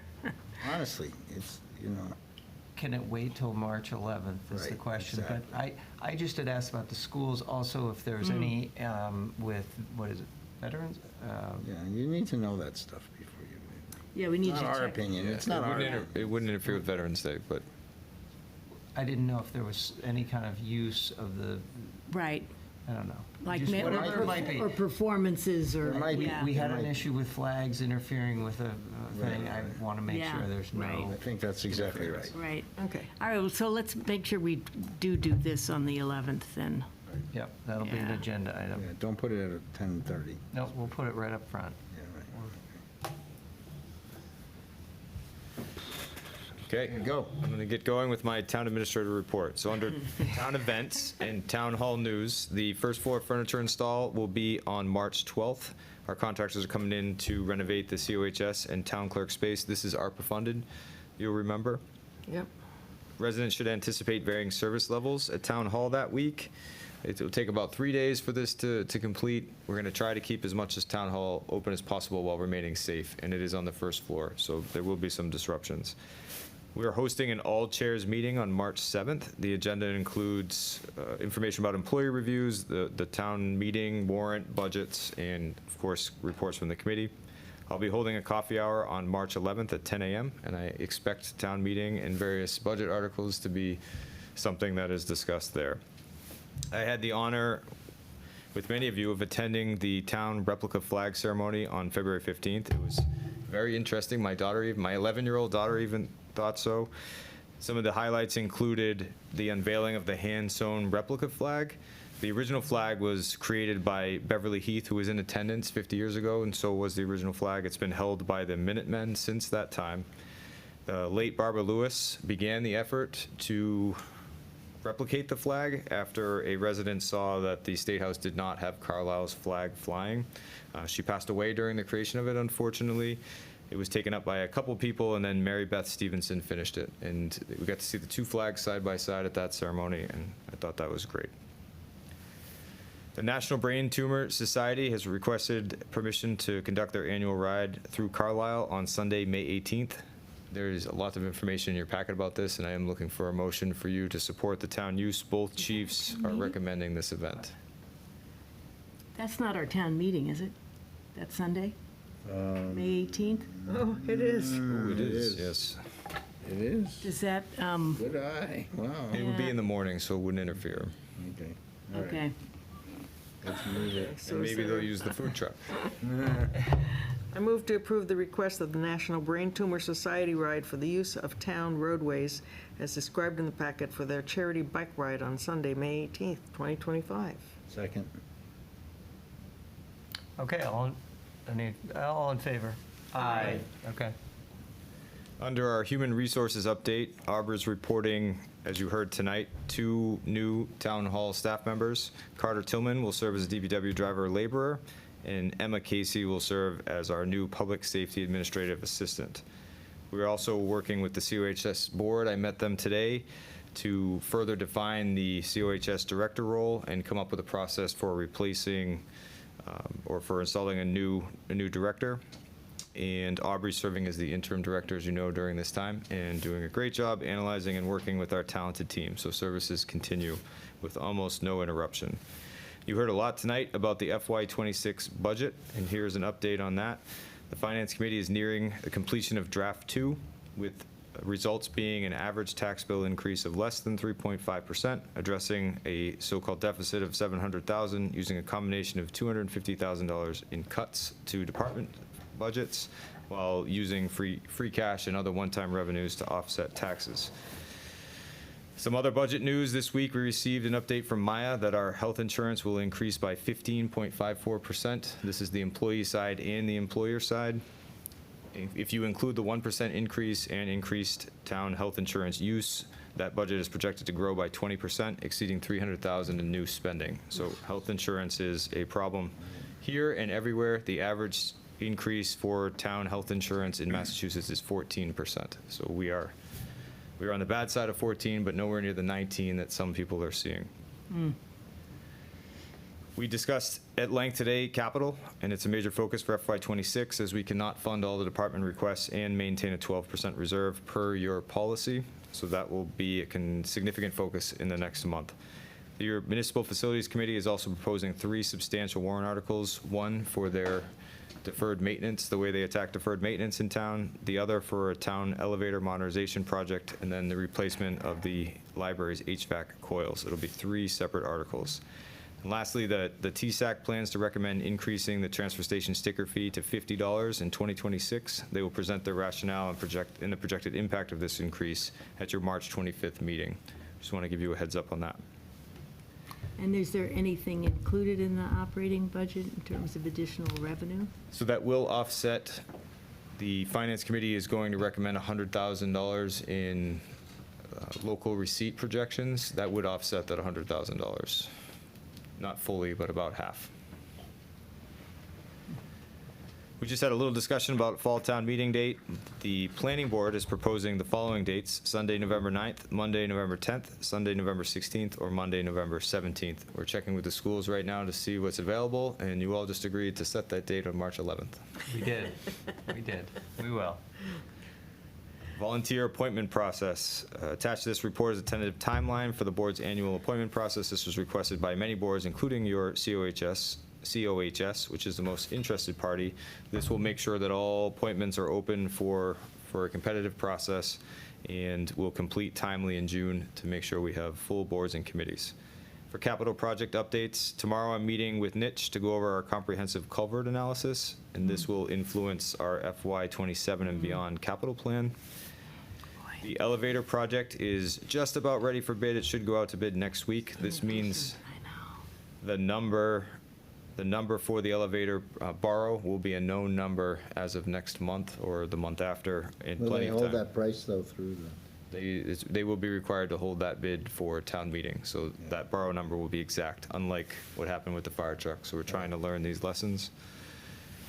The brick building HVAC continues to be a discussion point, weighing sustainable options versus cost versus our ability to obtain grants versus the use of the building. So the MFC is discussing this heavily. If you see that in the mosquito, there should be a final decision coming in the next month. And then the first good news I think I've received on capital, our town hall bathroom renovation came in slightly under what we were expecting, so we will be able to renovate all 4 bathrooms for less than we thought over a 2-year period. We're going to be able to do it all at once by July 1st. For building construction projects, I completed for library renovation, I completed the contracting process with Schwartz Silver, and now the Library Building Committee is taking over this project now that it's done contracting to talk design with the designers in the OPM and begin this renovation project, so that's good news. Still awaiting the bids for the police station renovation. They are expected in mid-March. This timeline will allow you to see bid proposals at your March 25th meeting and understand the cost and the timeline for the construction. In terms of your fire station renovation project, the OPM and design contracts are now final. Tecton held an initial meeting with the fire department and had a programming meeting with the fire department today. And they will be bringing findings about programming to hopefully one of your meetings in March, so you can continue to discuss this, including the costs of the design, which we discussed tonight during the budget part of this meeting. In the DPW building, the MFC received the final report on the DPW feasibility study, and they will be discussing it at their next meeting, which is next week. They are trying to hold a joint meeting with you in April. This has been pushed off so that they could have this discussion about the building with you. Some upcoming discussion topics, as you like to know. Still looking to have a discussion about the community garden manager and appointing a permanent one. The TSAC, as I mentioned, will be coming to discuss not only operations and capital needs, but that proposed sticker fee. The town's auditors will be at your meeting on March 11th to describe our financial condition and the results of the FY24 audit.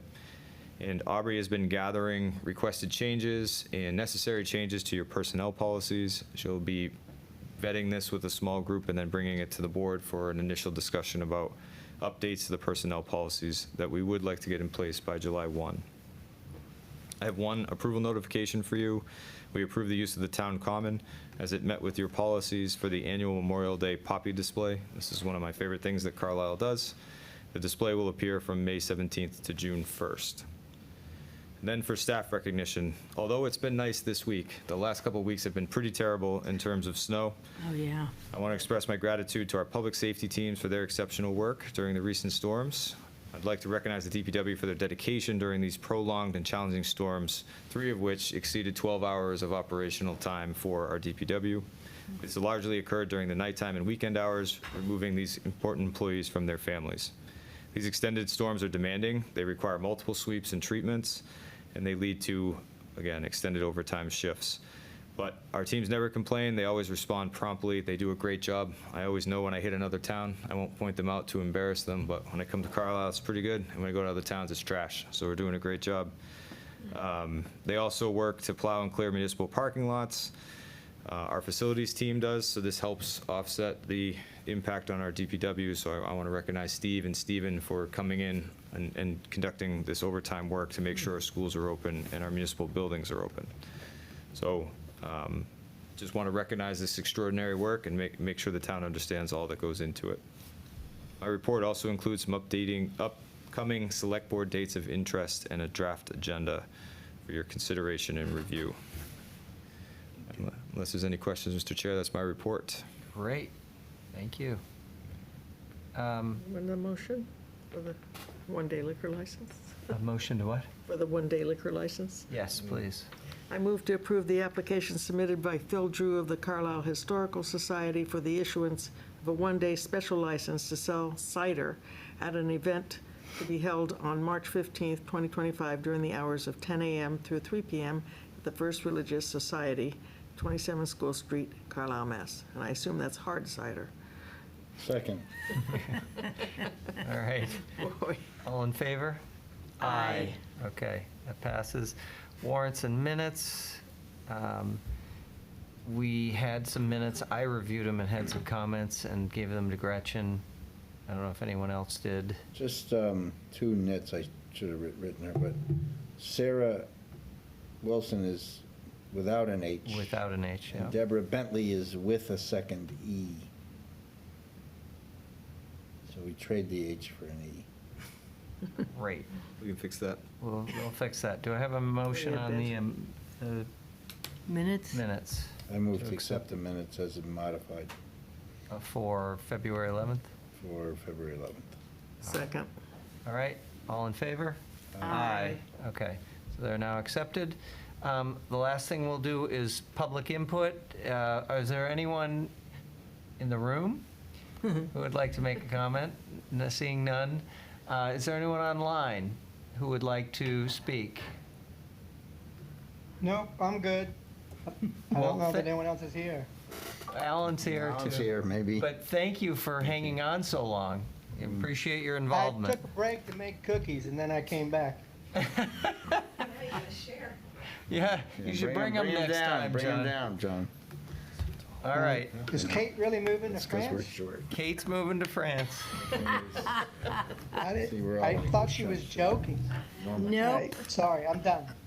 Okay. That's all right. All right. Do I have a motion to adjourn? So moved. So moved. All right. All in Second. favor? All right. Aye. Okay, we're done. Good Thank job. you. Oh, my gosh.